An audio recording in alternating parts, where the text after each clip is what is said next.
Recording එක අවශ්‍ය කට්ටියට ගන්න පුළුවන්. හරි නේද? රයිට්. මුලින්ම ළමයි අයිබෝන් හැම කෙනෙක්ටම.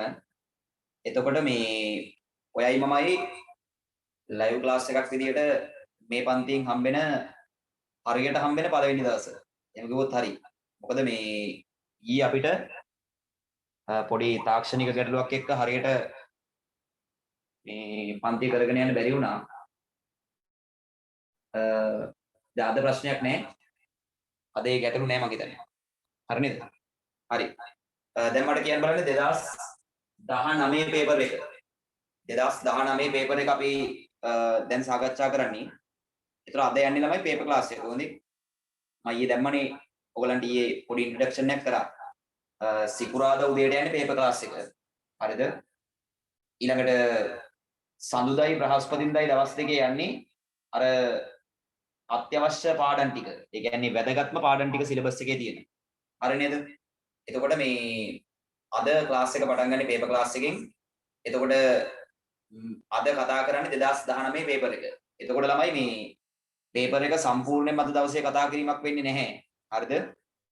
අද දවසේ යම්කිසි ප්‍රශ්න ප්‍රමාණයක් කතා කරගෙන යනවා අපි ඉස්සරහට. හරි නේද? එතකොට අද පන්තිය 2:00 වෙනකන් යනවා. 2:00 වෙනකන් යනවා. ඒතර ඔයාලා 2:00 වෙනකන් සම්බන්ධ වෙලා ඉන්න ඕනේ. හරි නේද? රයිට්. ඊළඟ දේ තමයි මම මුලින්ම මේකේ කතා කරන්න ගන්නේ MCQ එක. හරිද? පේපර් එකේ MCQ එක කතා කරන්න ගන්නේ. එතකොට දැන් මාත් එක්ක සම්බන්ධ වෙලා ගන්න පළවෙනි අත්දැකීමනේ. එතකොට මම මුලින්ම කියන්න ඕනේ.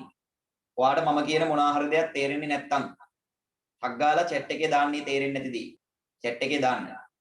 මයික් එක ඔන් කරලා අහන්න අවශ්‍ය නැහැ. මොකද මයික් එක ඔන් කරොත් එහෙම මේ පොඩක් ඒක එතන අවුලක් වෙනවා. ඒ නිසා මේ මයික් එක කමන්නේ මයික් එක ඔන් කරලා හරි chat එකේ හරි අහන්නකෝ. හරිද? ඕනෑම ප්‍රශ්නයක් අහන්න කිසිම අවුලක් නැහැ. හරි නේද? ඊළඟ දේ තමයි ඔයා මේකට සම්බන්ධ වෙනකොට දැන් අද නම් සමහර කට්ටිය පේපර් එක කරලා සම්බන්ධ වෙලත් ඇති, කරන්නේ නැතුව සම්බන්ධ වෙලත් ඇති. කොහොම හරි කමක් නැහැ. ඊළඟ දවසේ පේපර් ක්ලාස් එකට එනකොට පේපර් එක කරලා සම්බන්ධ වෙන්න ඕනි. හරි නේද? රයිට්. එහෙනම් අපි යමු පළවෙනි ප්‍රශ්නයට 2019 පේපර් එකේ. හරි. බලන්නකො ළමයි. මේකේ තියෙනවා MCQ එකේ පහත කුමන ප්‍රකාශයෙන් ආයතනයක ගිණුම්කරණයේ ප්‍රධාන අරමුණ වඩාත් හොඳින් විස්තර කරනු ලබයිද? හරි. දැන් මේ බලන්නකෝ. දැන් මෙතන මම ඔයාලට ළමයි එකට එක උත්තරේ, දෙකට උත්තරේ 5, තුනට උත්තරේ 2 එහෙම කියාගෙන ගියොත් එහෙම මේකේ තේරුමක් නැහැ. හරිද? මම හිතනවා මෙතන වෙන්න ඕනේ ප්‍රශ්නය ඔයාලට විග්‍රහ කරලා දෙන්න ඕනේ. ඇයි මේ උත්තරේ එන්නේ සහ අනිකුත් උත්තර 4 එන්නේ නැත්තේ ඇයි කියලා. ඒ නිසා මම ප්‍රශ්නයක් පැහැදිලි කරන්න පොඩි වෙලාවක් ගන්නවා. හරිද? ඒතර ඉවසීමෙන් අහගෙන ඉන්න එක. ඒ වගේම මේ පේපර් ක්ලාස් එකේ වැඩ ටික කරගෙන යන්න වෙනම පොඩි පොතක් ඔයා තියාගන්න ඕනේ. හරිද? ඊළඟට මම මේ ප්‍රශ්න එකින් එක පැහැදිලි කරගෙන යනවනේ. ඒ පැහැදිලි කරගෙන යනකොට ඔයාට මොන හරි අලුත් දෙයක් මම බෝඩ් එකේ කියලා දුන්නොත් ඒක ඔයා ලියා ගන්න ඕනේ. හරි නේද? එහෙම තමයි අපි වැඩේ කරගෙන යන්න ඕනේ. හරි. එතකොට මෙන්න ගිණුම්කරණයේ කාර්යභාරය. එහෙම නැත්නම් ගිණුම්කරණයේ ප්‍රධාන අරමුණ වඩාත්ම හොඳින් විස්තර කරන ප්‍රකාශනය අහන්නේ. ඒතකොට ළමයි ඔයා දන්නවා ලබන සතියේ තියෙන 11:30ට කියලා දාලා දෙනවා නෑ ලබන සතිය මම 9ට පටන් ගන්නවා. අද 11:30ට පටන් මේ 12ට පටන් ගත්තේ. 11:30 දාලා දීපට 12ට පටන් ගත්තේ. ඊළඟ දවසේ අවුලක් නෑ මේ 9ට පටන් ගන්නවා. හරිනේ? හරි. මේ ගිණුම්කරණයේ ප්‍රධාන අරමුණ. හරි ළමයි. මේ බලන්නකෝ. ඔයා දන්නවා මේ වෙද්දී ආයතනයක ගිණුම්කරණය කියලා කියන්නේ. නැත්නම් ගිණුම්කරණය කියන විෂයේ ප්‍රධාන කාර්යභාරය මොකද්ද? නැත්නම් ආයතනයක ඇයි අපි ගිණුම් කරන කටයුතු කරන්න කියලා මේ වෙද්දී ඔයා දන්නවා. ඒතර මම මේක පොඩ්ඩක් වේගෙන් පැහැදිලි කරගෙන යනවා. හොඳයි? හරි. මේ බලන්නකෝ. මෙන්න ව්‍යාපාර ලෝකයේ ළමයි විවිධාකාර ආයතන තියෙනවා. ව්‍යාපාර ලෝකයේ විවිධාකාර ආයතන තියෙනවා. ඔව් පේපර් එකේ MCQ එකක් කරනවා. මේ සෙකන්ඩ් පාර්ට් එකක් කරනවා. ෆුල් පේපර් එක කරනවා. පාස් පේපර්ස් වල මොඩල් පේපර්ස් උත් එහෙමයි. මොඩල් පේපර්ස් 4ක් හෝ 5ක් කරනවා. හරිද? ඒතර ඒකෙත් ෆස්ට් පේපර් එකයි සෙකන්ඩ් පේපර් එකයි දෙකම කරනවා. අද දවසේ මුළු පේපර් එකම කරන්නේ නැහැ කියලා කිව්වේ. හරිද? අද දවසේ MCQ එකේ යම් ප්‍රශ්න ප්‍රමාණයක් කරගෙන යනවා. කොහොම කරන්න බෑනේ. හරිද? right. මෙන්න එහෙනම් මේ ව්‍යාපාර ලෝකයේ තියෙනවා ළමයි ව්‍යාපාර. හරිද? ඒතර මේ ව්‍යාපාරත් එක්ක සම්බන්ධ වෙලා කටයුතු කරන විවිධාකාර පාර්ශ්ව ඉන්නවා. උදාහරණයක් විදිහට අපි ගත්තොත් මෙන්න ව්‍යාපාරات එක්ක සම්බන්ධ වෙලා කටයුතු කරන අයිතිකාරයෝ ඉන්නවා. අයිතිකරු. හරිද? ඒ වගේම ව්‍යාපාරات එක්ක සම්බන්ධ වෙලා කටයුතු කරන කළමනාකරුවෝ ඉන්නවා. ව්‍යාපාරات එක්ක සම්බන්ධ වෙලා කටයුතු කරන කළමනාකාරයෝ ඉන්නවා. ඒ වගේම ව්‍යාපාරات එක්ක කටයුතු කරන සේවකයින් ඉන්නවා. සේවකයින්. ඒ වගේම ගනුදෙනුකාරයෝ ඉන්නවා. ඒ වගේම ළමයි රජයේ ඉන්නවා. ඉස්සර නම් සිලබස් එකේ සැපයුම්කාරයෝ කියලා සෙට් එකකුත් හිටියා. දැන් ඒගොල්ලන්ට ගහලා පන්නලා දැන් ඉන්නේ පුතේ ණය හිමියෝ කියලා සෙට් එක. හරිද? මෙන්න නම් ණය හිමියෝ කියලා සෙට් එකකුත් ඉන්නවා. ණය හිමියෝ සහ ණය ආයතන. right. එහෙනම් මෙන්න මේ කට්ටිය තමයි අපි ගිණුම්කරණයේදී ව්‍යාපාර ආයතනත් එක්ක සම්බන්ධ වෙලා කටයුතු කරන පාර්ශ්ව විදියට සලකන්නේ. පැහැදිලිද? ඒතර මෙන්න මෙයාලට අපි accounting වල ලස්සන නමක් කියනවා. මම මේ වෙද්දි මේක දන්නවා ඇති. මොන පාර්ශ්වද? ඇල්මැති පාර්ශ්ව. මෙයාලට ලස්සන නමක් කියනවා ඇල්මැති පාර්ශ්ව. හරි. එතකොට ළමයි මෙන්න මේ ඇල්මැති පාර්ශ්වයන් ටික මෙන්න මේ ව්‍යාපාරات එක්ක සම්බන්ධ වෙලා කටයුතු කරද්දී මෙයාලට විවිධාකාරයේ තීරණ ගන්න අවශ්‍ය වෙනවා. මෙයාලට විවිධාකාරයේ මොනවා ගන්න අවශ්‍ය වෙනවද? තීරණ ගන්න අවශ්‍ය වෙනවා. ව්‍යාපාරයේ ඇල්මැති පාර්ශ්ව වලට තීරණ ගන්න අවශ්‍ය වෙනවා. දැන් ළමයි කිසිම තීරණයක් නිකන් ගන්න බෑ. දැන් උදාහරණයක් විදියට හිතන්නකෝ මේ මෙතන ඉන්නව ගොඩක් කට්ටිය සෙකන්ඩ් ෂයි කරන කට්ටිය. හරිද? ඒතර සෙකන්ඩ් ෂයි කරන කට්ටිය සෙකන්ඩ් ෂයි කරනවද නැත්නම් ෆස්ට් ෂයි එකෙන් නවතිනවාද කියලා තීරණය කළේ කොහොමද? දැන්ට මාසයකට විතර කලින් ආපු රිසල්ට් එක පදනම් කරගෙන. අන්න එතකොට මේ රිසල්ට් එකෙන් පුතේ වාට තොරතුරක් දුන්නා. ඔයාගේ පළවෙනි වර ප්‍රතිඵලය මේකයි කියලා. පැහැදිලිද?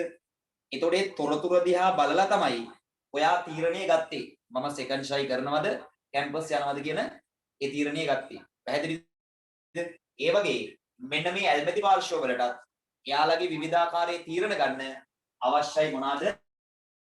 අවශ්‍යයි තොරතුරු. අවශ්‍යයි තොරතුරු. පැහැදිලිද? එතකොට මෙන්න මේ ඇල්මැති පාර්ශ්ව වලට තීරණ ගැනීමට අවශ්‍ය තොරතුරු සපයන මුළු ක්‍රියාවලිය සමස්ත ක්‍රියාවලියට තමයි අපි මොකක් කියන්නේද? ගිණුම්කරණය කියලා කියන්නේ. පැහැදිලිද?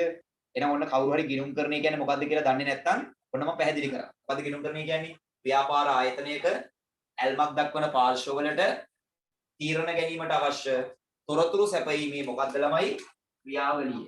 තොරතුරු සැපයීමේ ක්‍රියාවලිය. process එක. right. මේක තේරුණා නම් එක කියලා දාන්න chat එකේ. මේ ගිණුම්කරණය කියන එකේ නිර්වචනය මම කියලා දුන්නේ. ඒක තේරුණා නම් එක කියලා දාන්න. කවුරු හරි එක්කෙනෙක්ට තේරුනේ නැත්නම් ටක් ගාලා දෙක කියලා දාන්න. ඊට අර තේරුනේ නැහැ කියලා දාන්නෙත් ඇයි දන්නවද? වෙලා යන නිසා. ටක් ගාලා එක දෙක දාන්න තේරුණා නම් එක නැත්නම් දෙක. හරිනේ අවුලක් නැහැනේ. හරි. ඒතකොට ළමයි ඇල්මැති පාර්ශ්ව වලට තීරණ ගැනීමට තොරතුරු සපයන ක්‍රියාවලිය කිව්වොත් ගිණුම්කරණය. يعني ගිණුම්කරණයේ නිර්වචනය. තොරතුරු සපයන එක තමයි ගිණුම්කරණයේ මූලිකම අරමුණ. පැහැදිලිද? ඔන්නයි කියනවා ඇල්මැති පාර්ශ්ව වලට තීරණ ගැනීමට තොරතුරු සැපීමේ ක්‍රියාවලිය තමයි ගිණුම්කරණය කියලා කියන්නේ. හරි නේද? තොරතුරු සැපීමේ ක්‍රියාවලිය. ගිණුම්කරණයේ මූලිකම අරමුණ මොකද්ද? මෙන්න මේ ඇල්මැති පාර්ශ්ව වලට තීරණ ගැනීමට තොරතුරු සැපයීම. හරිනේ? එක අත්තෙන් කුරුල්ල දෙන්න. හරි නේද? මේකෙන් අපිට ගිණුම්කරණයේ නිර්වචන ඉගෙන ගන්නත් පුළුවන්. ගිණුම්කරණයේ ප්‍රධානම අරමුණ ඉගෙන ගන්නත් පුළුවන්. හරි නේද? එතකොට බලන්න මේ වගේ ගැළපෙන උත්තරයක් කොහෙද තියෙන්නේ කියලා. මෙන්න පළවෙනි එකේ තියෙනවා ආයතනයක ගනුදෙනු ගිණුම් පොත්වල සටහන් කිරීම. ළමයි ඒක ගිණුම්කරණයේ කාර්යයක්. හරිද? ඊළඟට මූල්‍ය ප්‍රකාශන පිළියෙල කිරීම සඳහා ආයතනික ගනුදෙනු සටහන් කිරීම. ඔක ළමයි ගිණුම්කරණ ක්‍රියාවලියේ දෙවෙනි කාර්යය. පැහැදිලිද? ඊළඟට ගිණුම් කරන ප්‍රමිතවලට අනුකූලව ආයතනයක මූල්‍ය ප්‍රකාශන පිළියෙල කිරීම. ඒකත් ගිණුම්කරණයේ කාර්යයක්. කළමනාකරුවන්ගේ භාවිතය සඳහා ආයතනයක මූල්‍ය තොරතුරු sannivedanaya කිරීම. ඒතර අන්නේ හතරවෙනි උත්තරේ පොඩි හරි ගතියක් තියෙනවා. කළමනාකරුවන්ගේ භාවිතය සඳහා ආයතනයේ මූල්‍ය තොරතුරු සැපයීම. දැන් පුතේ මේ බලන්නකො ඇල්මැති පාර්ශ්ව ගොඩේ ඉන්නවනේ කළමනාකරුවෝ. එයාලට තීරණ ගන්න තොරතුරු සපයන එක ගිණුම්කරණී කරනවා. හැබැයි ගිණුම්කරණයෙන් කරන එකම දේ ඕක නෙමෙයි. ඒ කියන්නේ කළමනාකාරයන්ට විතරක් නෙමෙයිනේ තොරතුරු සපයන්නේ. පැහැදිලිද? කළමනාකාරය ඇතුළු මේ අනෙකුත් ඇල්මැති පාර්ශ්ව වලට තොරතුරු සපයන. පැහැදිලිද? ඒතොනේ හතරවෙනි උත්තරේ අපිට හොඳම උත්තරේ විදියට ගන්න බෑ බැහැර කරන්න වෙනවා. පස්වෙනි එක බලන්න. ආයතනයක ඇල්මැති පාර්ශ්වයන්ට තීරණ ගැනීම සඳහා තොරතුරු සැපීමේ ක්‍රියාවලිය. නැත්නම් තොරතුරු සැපීම. බලන්න මේ කතාව තේරුණාද කියලා උත්තර අංක 5. පළවෙනි එකට උත්තරේ අංක 5. හරි නේද? right. ඒ සම්බන්ධ මොන හරි ප්‍රශ්නයක් තියෙනවා නම් ඒ ප්‍රශ්නේ මොන හරි ප්‍රශ්නයක් තියෙනවා නම් ටක් ගාලා දාන්න chat එකේ. විනාඩියක් දෙනවා ටක් ගාලා දාන්න මොන හරි අහන්න දෙයක් තියෙනවද කියලා කාට හරි. මේ අහන්නකෝ. අර හතරවෙනි උත්තරේ තිබ්බේ. අපි මිස් කරලා ආවේ හතරවෙනි උත්තරේ. අපි තේරුවේ පහවෙනි උත්තරේ. හතරවෙනි උත්තරේ ප්‍රශ්නේ මෙහෙම ඇහුවනම් හරි. කලමනාකරන ගිණුම්කරණයේ මූලික අරමුණ කියලා ඇහුවනම් අන්න හතරවෙනි උත්තරේ හරි. පැහැදිලිද? දැන් මෙතන එහෙම විශේෂ කරලා ඇහුවේ නෑ ගිණුම්කරණයේ අරමුණයි ඇහුවේ. එතකොට කලමනාකරන ගිණුම්කරණයට අදාළ කතාව කියලා හරියන්නේ නෑ. ඒ නිසා තමයි හතරවෙනි උත්තරේ අයින් කළා පස්වෙනි උත්තරේ තේරෙන්නේ. හරි නේද? එහෙනම් ඔන්න පළවෙනි ප්‍රශ්නය හරි. දැන් චූටි වැඩක් කරන්න. ඔය මේ කැමරාස් ටික ඔන් කරන්න කට්ටියම. ඉක්මනින්. කැමරාස් ටික ඔන් කරන්න බැයි දන්නවද? මේ මට විතරක් පේන්න හරි ඔන් කරන්නකෝ. මේ ඔයාලා දැන් මේ වැඩේ කරනවද කියලා පේන්නේ නැහැ නේ මට. තේරුණාද? අග්ගාල ඔන් කරන්න කැමරාස් ටික කට්ටියම. ඉක්මනින්. කොහොම ඔන් කරන්න ඕනේ?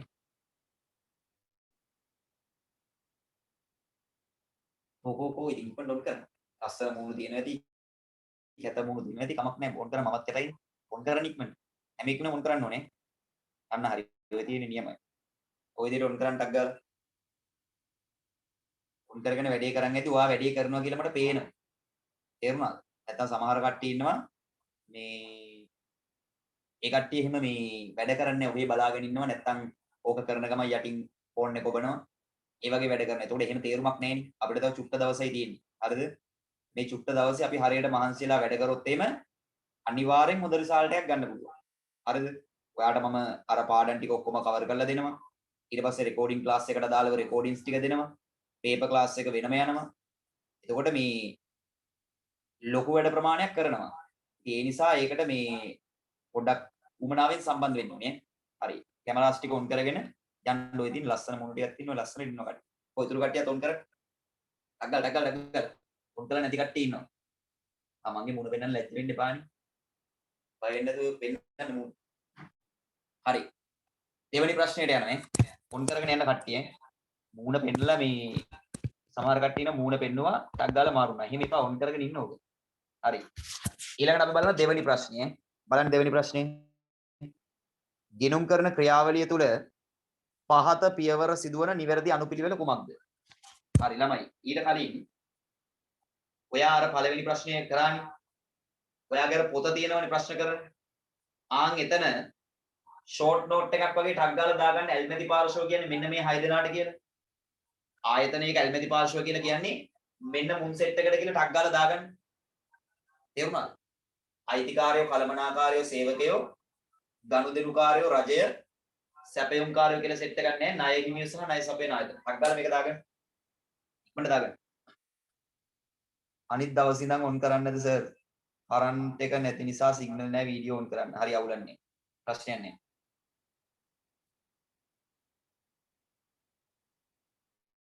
මේ ටග්ගල මේ ටික දාගන්න මේක නෝට් එකක් විදියට. ඒතර ඔයාට ඔය පොත බැලුවාමත් අම්මට ලෝකේ තියෙන වෙන සෙට් එකක්. ඒක බලලා හරි විභාගෙට ගියාම ලොකු වැඩ කෑල්ලක් ගොඩ දාගන්න පුළුවන්. හරි නේද? right. මම මේක මකනවා ඈ. හරි. ඔන්න එහෙනම් මම දැන් දෙවෙනි ප්‍රශ්නේ කරන්න යන්නේ. මේක ලියන කෙනෙක්ට ලියන්න ඕන මම තව චුට්ටක් වෙලා මේ පැත්තෙන් තියන්න නේ. හරි. අපෙන් අහන්නේ ගිණුම් කරන ක්‍රියාවලිය. ගිණුම් කරන ක්‍රියාවලියේ නිවැරදි අනුපිළිවෙල අහන්නේ. හරි ළමයි මේ බලන්නකෝ.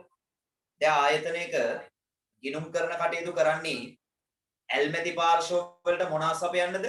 තොරතුරු සපයන්න. ඇල්මැති පාර්ශ්ව වලට තොරතුරු සපයන්න. එතකොට ළමයි දැන් මෙහෙම හිතන්නකෝ. ඔයාගේ ඉස්කෝලේ ටර්ම් ටෙස්ට් එකක් තියලා ඔයාට ඒ ටර්ම් ටෙස්ට් එකේ ලකුණු දෙනවා. ඔයාට නෙමෙයි ඔයගොල්ලන්ගේ අම්මට. අම්මට ලකුණු දෙනවනේ ටර්ම් ටෙස්ට් එකේ. ඒතර ඒ ලකුණු දෙන්නේ ළමයි ලවුඩ් ස්පීකර් එකක් බැඳගෙන කියනවාද? අහවලාගේ ලකුණු මෙච්චරයි. කවුද? දිලිනිගේ ලකුණු මෙච්චරයි, සඳලිගේ ලකුණු මෙච්චරයි එහෙම කියනවාද? එහෙම කියන්නේ. නැත්නම් අම්මලාගේ ෆෝන් එකට මැසේජ් එකක් දාලා කියනවාද මෙන්න මෙයාගේ ලකුණු මෙච්චරයි. BS වලට මෙච්චරයි, ඉකෝන් වලට මෙච්චරයි එහෙම කියන්නෙත් නැහැ. ළමයි සාමාන්‍යයෙන් ඔය ලකුණු ටික කියන්නේ මොකක් ඔස්සේද? ප්‍රගති වාර්තාව ඔස්සේ. ඒ කියන්නේ ප්‍රගති වාර්තාවෙන් තමයි ඔයාගේ ලකුණු ටික දෙමාපියන් වෙත ලබා දෙන්නේ. නැත්නම් ඔයා වෙත ලබා දෙන්නේ. ඒ වගේ ළමයි ගිණුම් කරනයේ ඇල්මැති පාර්ශ්ව වලට තොරතුරු දෙන්නේ ප්‍රගති වාර්තාවකින් නෙමෙයි වාර්තාවකින්. ඒ වාර්තාවලට අපි කියනවා මොන වාර්තාද? මූල්‍ය වාර්තා කියලා. මූල්‍ය වාර්තා කියලා කියනවා. පැහැදිලිද? නැත්නම් මූල්‍ය ප්‍රකාශන කියලා කියනවා. ඒතර මූල්‍ය ප්‍රකාශන වලින් තමයි ඇල්මැති පාර්ශ්ව වලට තොරතුරු සපයන්නේ. එතකොට මෙන්න මේ මූල්‍ය වාර්තා ටික හදාගන්නේ ළමයි ව්‍යාපාරයේ වෙච්ච මොනවා දාලද? අතීත ගනුදෙනු හා සිදුවීම් දාලා. අතීත ගනුදෙනු හා සිදුවීම් ඇතුළත් කරලා තමයි මෙන්න මේ මූල්‍ය වාර්තා ටික හදාගන්නේ.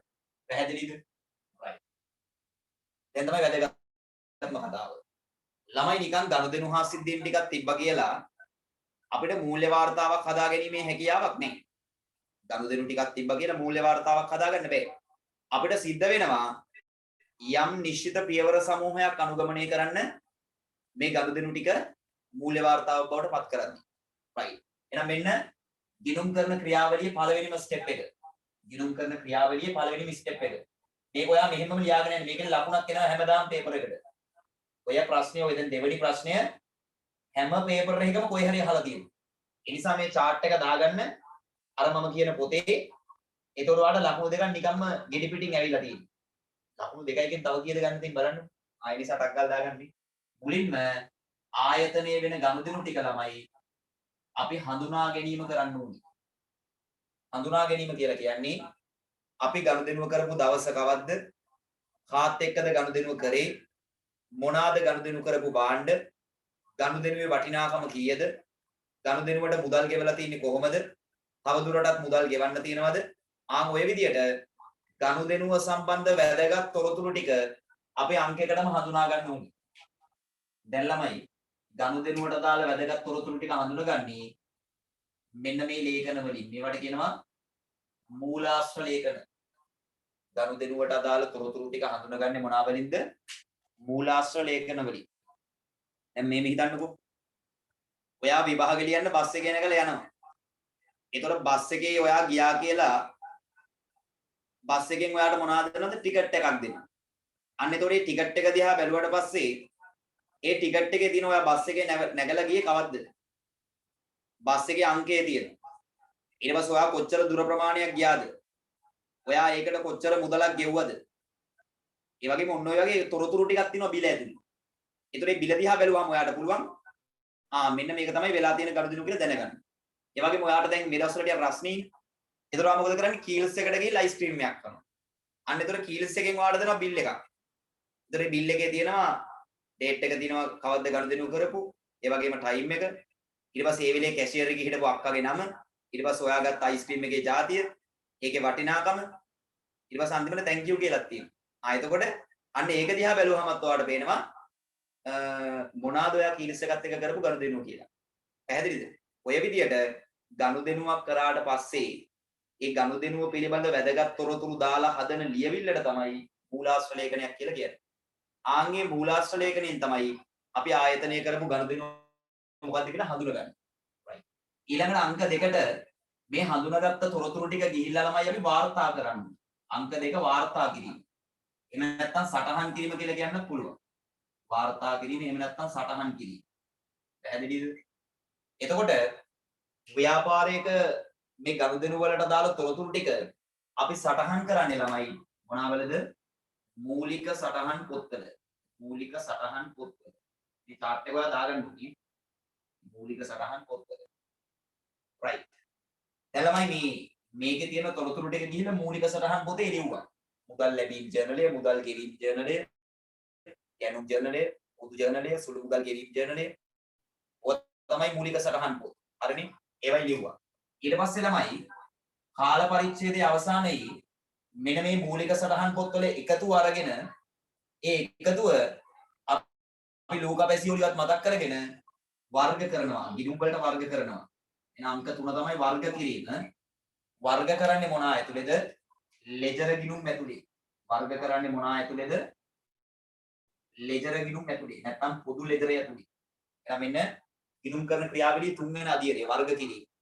හරි නේද? right. ඊළඟට මේ ලෙජර් ගිණුම් ටික තුලණය කරලා, ඒ කියන්නේ සාරාංශ කිරීම කරලා අපි හදා ගන්නවා ළමයි පොඩි ලේඛනයක්. ඒ කියන්නේ දැන් ලෙජර් ගිණුම් ටික තුලණය කරාම සමහර ගිණුම් වල ඊගේ ශේෂෙනවා හර පැත්තේ.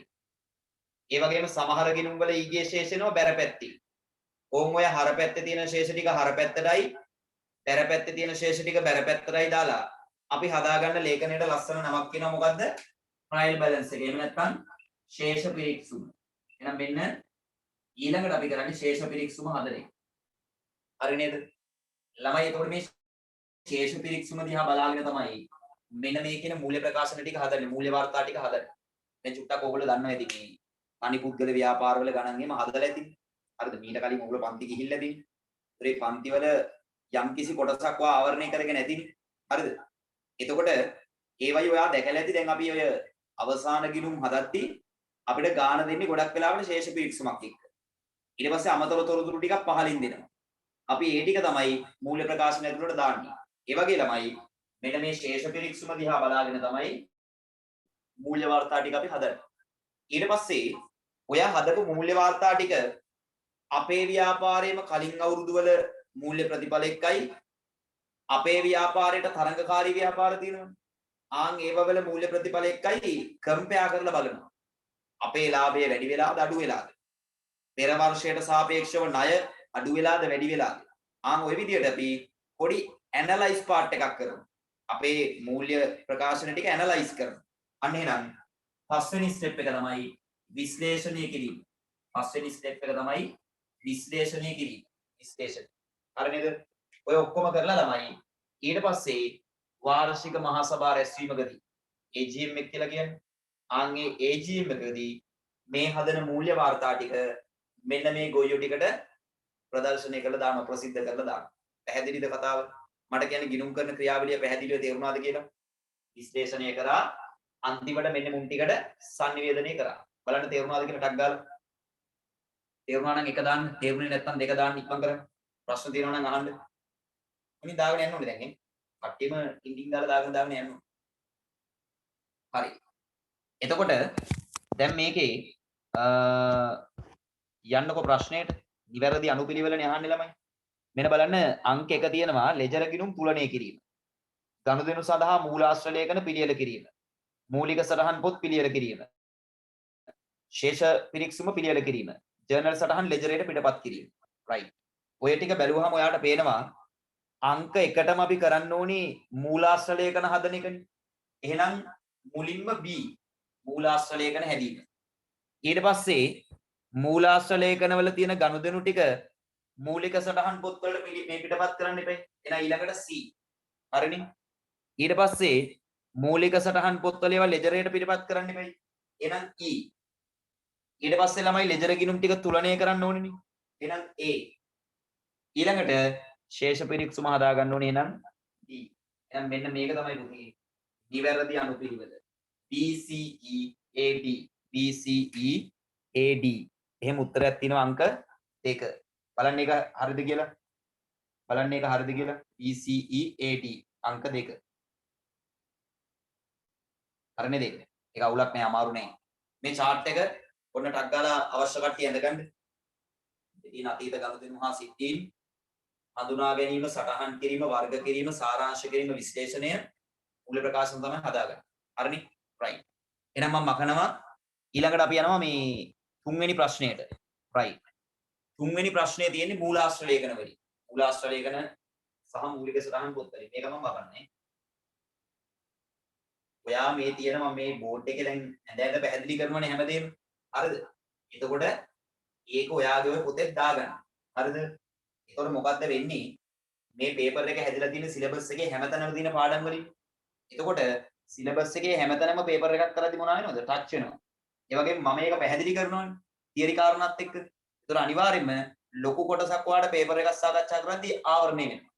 එතකොට පේපර් එක ඉවරලා පන්ති ඉවරුනාට පස්සේ මම මේ රෙකෝඩින් එකත් ආයෙ ඔයගලන්ට දෙනවනේ. ඕනනම් එකපාරක් ඔය පොතේ ලියාගත්ත වැදගත් තොරතුරු ටිකයි රෙකෝඩින් එකයි ආයෙ බලන්න පුළුවන්. ඒතර නිකම්ම පාඩම් නෑ. පැහැදිලිද? right. එහෙනම් අපි බලමු තුන්වෙනි ප්‍රශ්නේ. හරි. මෙන්න තුන්වෙනි ප්‍රශ්නය බලන්න. තුන්වෙනි ප්‍රශ්නේ ඇහුවේ මේ මූල්‍ය මූලාශ්‍ර ලේඛන ටිකක් නේ. බලන්නකො මේ මෙන්න කියනවා මේ 2019 1 දින මුදලින් රුපියල් 7,50,000ක් ආයෝජනය කරමින් සඳුන් විසින් වෙළඳ ව්‍යාපාරයක් ආරම්භ කරන ලද අතර ජනවාරි මාසයේදී පහත ගනුදෙනු සිදුවිය. හරි. ඔන්න හොඳට බලාගන්න. ව්‍යාපාරය පටන් ගත්තේ සඳුන් කියලා පුද්ගලයෙක්. ව්‍යාපාරය පටන් ගත්තේ සඳුන් කියලා පුද්ගලයෙක්. හරි නේද? right. එතකොට මෙන්න මෙතන තියෙනවා ළමයි 2019 1/10 ජයමාල් වෙළඳුන්ගෙන් රුපියල් ලක්ෂ 5ක භාණ්ඩ ණයට මිලදී ගත්තා. හරි. අපෙන් මේ තුන්වෙනි ප්‍රශ්නේ විදිහට අහන ප්‍රශ්නේ චුට්ටක් බලන්නකෝ. තුන්වෙනි ප්‍රශ්නේ අහන්නේ මේක නෙමෙයි. ජයමාල් වෙළඳුන් සමග සිදු කළ ඉහත ගනුදෙනු ඒවා සිදු වූ අනුපිළිවෙල අනුව සඳුන්ගේ ව්‍යාපාරයේ පොත්වල සටහන් කිරීමට භාවිතා කළ මූලාශ්‍ර ලේඛන මොනවාද? ලස්සන කතාවක්. මේ බලන්න. මෙන්න සඳුන්ගේ ව්‍යාපාරය. මේක මම නම් කරනවා සඳුන්ගේ ව්‍යාපාරය කියලා. හරි නේද? මේ පැත්තෙන් අපි අඳිනවා ජයමාල්ගේ ව්‍යාපාරය. මේක ජයමාල්. හරි. දැන් ඔයා මේ සිදුවීම හොඳට ඔලුවට ගන්න. පළවෙනි එකේ මොකද්ද වෙන්නේ? 2019 1/10 වෙනිදා 2019 1/10 වෙනිදා ජයමාල්ගෙන් ලක්ෂ 5ක භාණ්ඩ ණයට ගන්නවා. මේ ජයමාල්ගෙන් සඳුන් භාණ්ඩ ණයට ගන්නවා. එහෙනම් ජයමාල් විකුණනවා සඳුන් ගන්නවා. කොහොමද ණයට? ජයමාල් විකුණනවා සඳුන් ගන්නවා. එහෙනම් මෙයා වෙලා තියෙන්නේ ණයට ගැනුම්. මෙතන තියෙන්නේ ණයට ගැනුම්. හරිනේ? right. ඊළඟට බලන්න. ජයමාල් වෙළඳුන්ගෙන් මිලදීගත් රුපියල් 50,000ක භාණ්ඩ ආපසු යවන ලදී. දැන් ළමයි මෙයා ජයමාල් මෙයාට භාණ්ඩ දුන්නනේ. ඒ කියන්නේ ජයමාල් භාණ්ඩ වික්කනේ. සඳුන් ජයමාල්ගෙන් භාණ්ඩ ගත්තනේ. සඳුන් කරේ ජයමාල්ගෙන් භාණ්ඩ ගත් එක. හිතන්නකො මෙහෙම. ජයමාල්ගෙන් සඳුන් ඉල්ලුවේ කලිසම් 20ක්. හරිනේ? ජයමාල්ගෙන් සඳුන් ගත්තේ කලිසම් 20ක් කියලා හිතන්නකො. හැබැයි ඒ කලිසම් 20න් 5ක හිල් වැඩක් නැහෙනි. මොකෝ කරන්නේ? සඳුන් මේ ටික මෙන්න ජයමාල්ට නැවත හරවා යවනවා. එහෙනම් ඒවට අපි කියන්නේ ආපසු හරවා යවුම්. සඳුන් ආපසු යවනවා. ජයමාල්ගේ පැත්තෙන් නම් ආපසු එවනවා. පැහැදිලිනේ? ජයමාල්ට ආපසු එනවා. සඳුන් නම් ආපසු යවනවා. කතාව පැහැදිලිනේ? ඔලුවට ගන්න ඕනේ. හරි. ඊළඟට බලන්න 1/15 රුපියල් ලක්ෂ 4ක් පිරිවැය වූ භාණ්ඩ ලක්ෂ 6කට සිරිමල්ට අත්පිට මුදලට විකුණන ලදී. දැන් කවුද මේ විකුණන්නේ? ලක්ෂ 6කට අත්පිට විකුණන්නේ කවුද?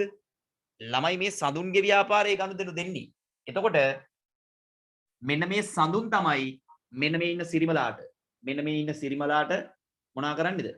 මෙතන බඩු අත්පිට විකුණු. මෙතන අත්පිට විකිණීමක් තමයි කරන්නේ. අත්පිට විකුණු. පැහැදිලිනේ? මෙයා අත්පිට විකුණු, මෙයා නම් අත්පිට ගැනුම්. සිරිමලා අත්පිට ගැනුම්, සඳුන් නම් අත්පිට විකුණු. ඔක අවබෝධ කරගන්න ඕනේ. හරි. ඊළඟට බලන්න. 5000ක වට්ටමකට යටත්ව ජයමාල් වෙළඳුන්ට ගෙවිය යුතු මුදල පියවන ලදී. ජයමාල්ගෙන් දැන් අපි ණයට බඩු ගත්තනේ. දැන් යාට ගෙවන්න තියෙන ගාන අපි ඔන්න ගෙවනවා. එහෙනම් මුදල් ගෙවීම. හරි. පැහැදිලිනේ? එහෙනම් ඔන්න දැන් හොඳට ඔලුවට ගන්න.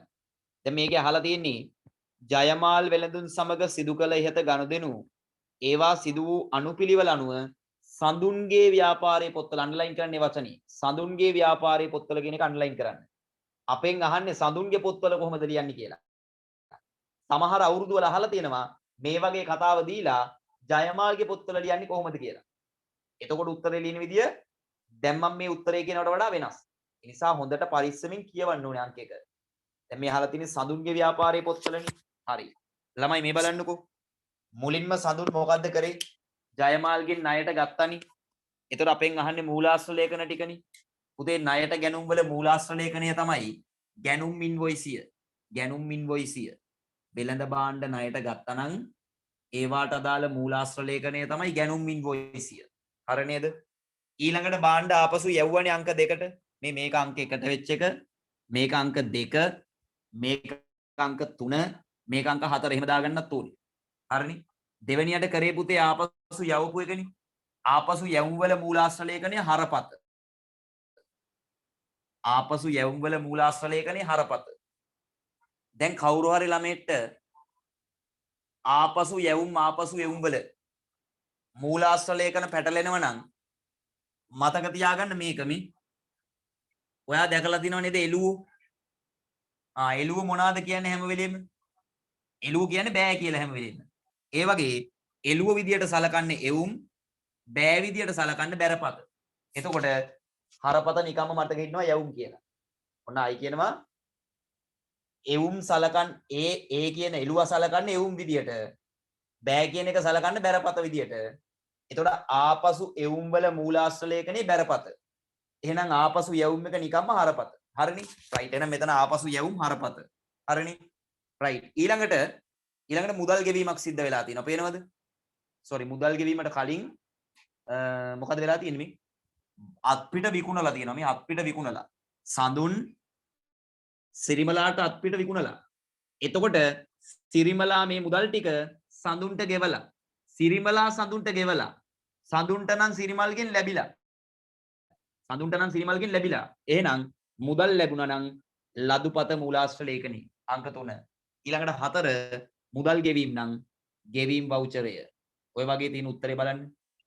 ගැනුම් ඉන්වොයිසිය හරපත ලදුපත ගෙවීම් වවුචරය. ඒ විදිහට තියෙන උත්තරේ කීයද අංක? බලන්න. ඉන්වොයිසිය හරපත ගෙවීම් වවුචරය කියලා තියෙනවා. හරි. මේ අහන්නකෝ. දැන් මේකේ උත්තරේ තමයි අංක 1. මේකේ උත්තරේ අංක 1. ඇයි දන්නවද? දැන් මෙන්න මේ ගනුදෙනුව කරේ කාත් එක්කද? මේ ගනුදෙනුව කරේ පුතේ සිරිමලත් එක්කනේ. එතන මේක නෑ. මේ තුන්වෙනියට කරපු ගනුදෙනුව කරේ සිරිමල් එක්ක නෙමෙයි. සඳුනුයි සිරිමලුයි අතර වෙච්ච ගනුදෙනුව. මේ පැත්ත අපිට වැඩක් නෑ. අපෙන් අහන්නේ සිරිමල් එක්ක කරපු ගනුදෙනුව නෙමෙයි. ජයමාල් එක්ක කරපු ගනුදෙනුව. එතකොට මේ පැත්ත. ගැනුම් ඉන්වොයිසිය හරපත ගෙවීම් වවුචරය. උත්තරාංක 1. බලන්න ඒක හරිද කියලා. ඒක තේරිච්ච කට්ටිය එක දාන්න ටක් ගාලා. ඒක තේරිච්ච කට්ටිය එක දාන්න ඉක්මනින්. ටක් ගාලා. ඉක්මනට දාගෙන යන්න එක.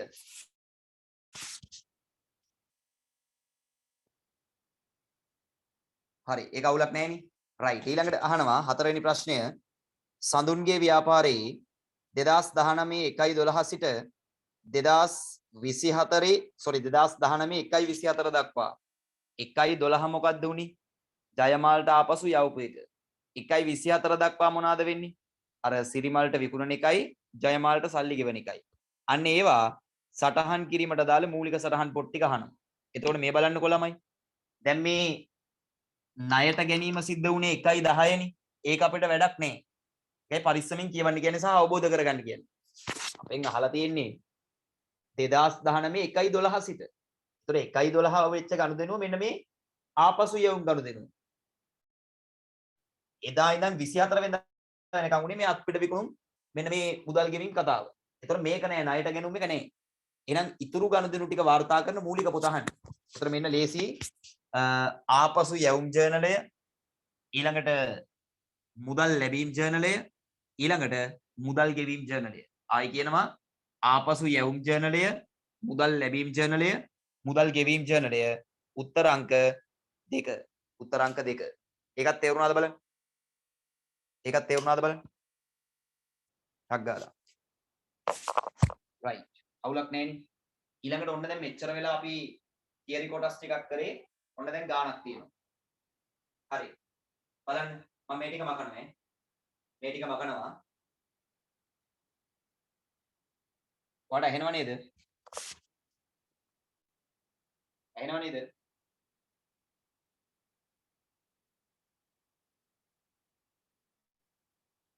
ළමයි ඇහෙන්නේ නැද්ද?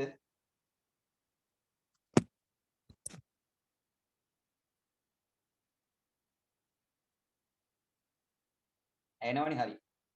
රයිට්. දැන් අපෙන් අහන්නේ මේ සඳුන්ගේ ව්‍යාපාරයේ 2019 ජනවාරි මාසය සඳහා ලාභයයි 2019 1/31 දිනට මුදල් ශේෂයයි. හරි. ළමයි. දැන් ලාභය හොයන්න නම් ආදායම් ප්‍රකාශයක චූටි ආකෘතියක් ගහගමු. ලොකුවට ඕනේ නැහැ. මුදල් ශේෂය හොයන්න නම් අපි ගහගන්න ඕනේ මුදල් පාලන ගිණුම. එහෙනම් මෙන්න මෙතන මම මුලින්ම පෙන්නනවා මුදල් පාලන ගිණුම. මුදල් පාලන ගිණුම. හරි. ලාභය හොයන්න මේ පැත්තෙන් ගමු ඈ. හරි. දැන් බලන්නකෝ මේ. ඔළුවට ගන්න මේ කතාවේ. මුලින්ම මොකද්ද වෙලා තියෙන්නේ? 2019 ජනවාරි 1 වෙනිදා කිරිබත් එහෙම කාලා සඳුන් මොකද කරන්නේ? සඳුන් ළමයි මුදලින් රුපියල් 7,50,000ක් ව්‍යාපාරයට ප්‍රාග්ධනීය විදියට සපයලා ඔන්න ව්‍යාපාරයක් පටන් ගන්නවා. පැහැදිලි නේද? එහෙනම් 2019 ජනවාරි 1 වෙනිදා අයිතිකාරයා ව්‍යාපාරයට ප්‍රාග්ධනීය දෙනවනේ. අයිතිකාරයා ව්‍යාපාරයට ප්‍රාග්ධනීය දෙද්දි ළමයි ඩබල් එන්ට්‍රි එක ඔලුවට ගන්න. මෙන්න අයිතිකාරයා මේ පැත්තේ ඉන්නවා. එයාගෙන් ව්‍යාපාරයට 7,50,000ක් එනවා. එතකොට ව්‍යාපාරයේ තියෙන මුදල් ශේෂය වැඩි වෙනවනේ. ඒ වගේම ඒ මුදල් ටික අයිතිකාරයාට නැවත දෙන්න බැයි.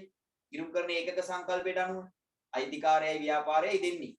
එතකොට අයිතිකාරයන්ගෙන් ගත්ත සල්ලි ටික නැවත අපි අයිතිකාරයට දෙන්න ඕන. අන්න එහෙනම් ව්‍යාපාරයේ අයිතිකාරයට දෙන්න තියෙන හිමිකමත් මොකක් වෙනවද? වැඩි වෙනවා. පළවෙනි ගනුදෙනුව නිසා. එතකොට මුදල් කියන්නේ වත්කමක් වැඩිවීම අපි හර විදියට තමයි වාර්තා කරන්නේ මුදල් ගිණුම. ඒ වගේම ප්‍රාග්ධනය හිමිකමක් වැඩිවීම අපි බැර විදියට තමයි ප්‍රාග්ධන ගිණුමේ වාර්තා කරන්නේ. ඒතර මේකේ ප්‍රාග්ධන ගිණුම ඉල්ලන්නේ නැහැ. අපිට ඕනේ මුදල් ගිණුම. එහෙනම් මෙන්න මුදල් ගිණුම අපි මොකද කරන්නේ? මුදල් ගිණුම ළමයි අපි හර කරනවා රුපියල් 7,50,000යි 7,50,000යි. මොනවා කියලාද? ප්‍රාග්ධනය කියලා. හරිනේ ප්‍රාග්ධන ගිණුමක් ගන්නවා නම් ඒක බැරලේ. හරිනේ? right. දැන් එතකොට ප්‍රාග්ධනයේ සැපෙවුවා කියන එක ව්‍යාපාරයක සුද්ධ ලාභයට බලපාන්නේ නැයිනේ. සුද්ධ ලාභයට බලපාන්නේ ආදායමුයි වියදමයි. ඒ නිසා ඒක වැඩක් නැහැ. right. ඊළඟ පළවෙනි මේ 1.10 වෙච්ච ගනුදෙනුව බලන්න. ජයමාල් වෙළඳුන්ගෙන් රුපියල් 5,00,000ක භාණ්ඩ ණයට මිලදී ගත්තා. right. ළමයි භාණ්ඩ ණයට ගත්තාම මුදල් ශේෂයට බලපෑමක් නැහැ. මිලදී ගන්න දවසේ මුදල් ශේෂයට බලපෑමක් නැහැ. ඇයි? භාණ්ඩ ටික එනවා පස්සේ ණය දෙන්නම් කියනවා. ඒතර මුදල් වලට බලපෑමක් නැහැ. ඔන්න පළවෙනි මේ 1.10 වෙච්ච ගනුදෙනුව නිසා. ඊළඟට 1.12 ගනුදෙනුව බලන්න. ජයමාල් වෙළඳුන්ගෙන් මිලදීගත් රුපියල් 5,00,000ක භාණ්ඩ ආපසු යවන ලදී. හරි. ළමයි චුට්ටක් ඉන්නකො. මේ බලන්නකො මේ. දැන් සුද්ධ ලාභයක් හොයන්න කිව්වනේ. ලාභය නේද? ලාභය හොයන්න පුළුවන් මෙහෙම මේ. විකුණුම් ආදායම ඒකෙන් අඩු කරනවා විකුණුම් පිරිවැය. ඒකෙන් අඩු කරනවා විකුණුම් පිරිවැය. right. ළමයි විකුණුම් පිරිවැය කොහොමද හොයාගන්නේ? විකුණුම් පිරිවැය හොයන්නේ ආරම්භක තොගය ඒකට එකතු කරනවා ගැනුම් ටික ඊට පස්සේ ප්‍රධාන වශයෙන් මේකෙන් අඩු කරනවා අග තොගය. මේක තමයි මේ දල ලාභය හොයන විදිය. හරිනේ? right. දැන් ප්‍රාග්ධනීය සැපේවා කිව්වහම ඒක බලපෑමක් නැහෙනි ලාභයට. ඒක වැඩක් නැහැ. 1.10 වුණ ගනුදෙනුව මොකද්ද? ජයමාල්ගෙන් ණයට භාණ්ඩ ගත්තා. ළමයි ජයමාල්ගෙන් ණයට භාණ්ඩ ගත්තාම ආයතනයේ ගැනුම් ටික වැඩි වෙනවනේ. එහෙනම් මෙන්න ආයතනයේ ගැනුම් ටික 5,00,000යි. ආයතනයේ ගැනුම් ටික 5,00,000යි. ආයතනයේ ගැනුම් ටික 5,00,000යි. හරිද? ඊට පස්සේ මෙතන වෙලා තියෙනවා ජයමාල්ගෙන් මිලදීගත් රුපියල් 50,000ක භාණ්ඩ ආපසු යවන ලදී. ආපසු යවුවාමත් මුදල් වලට බලපෑමක් නැහැ.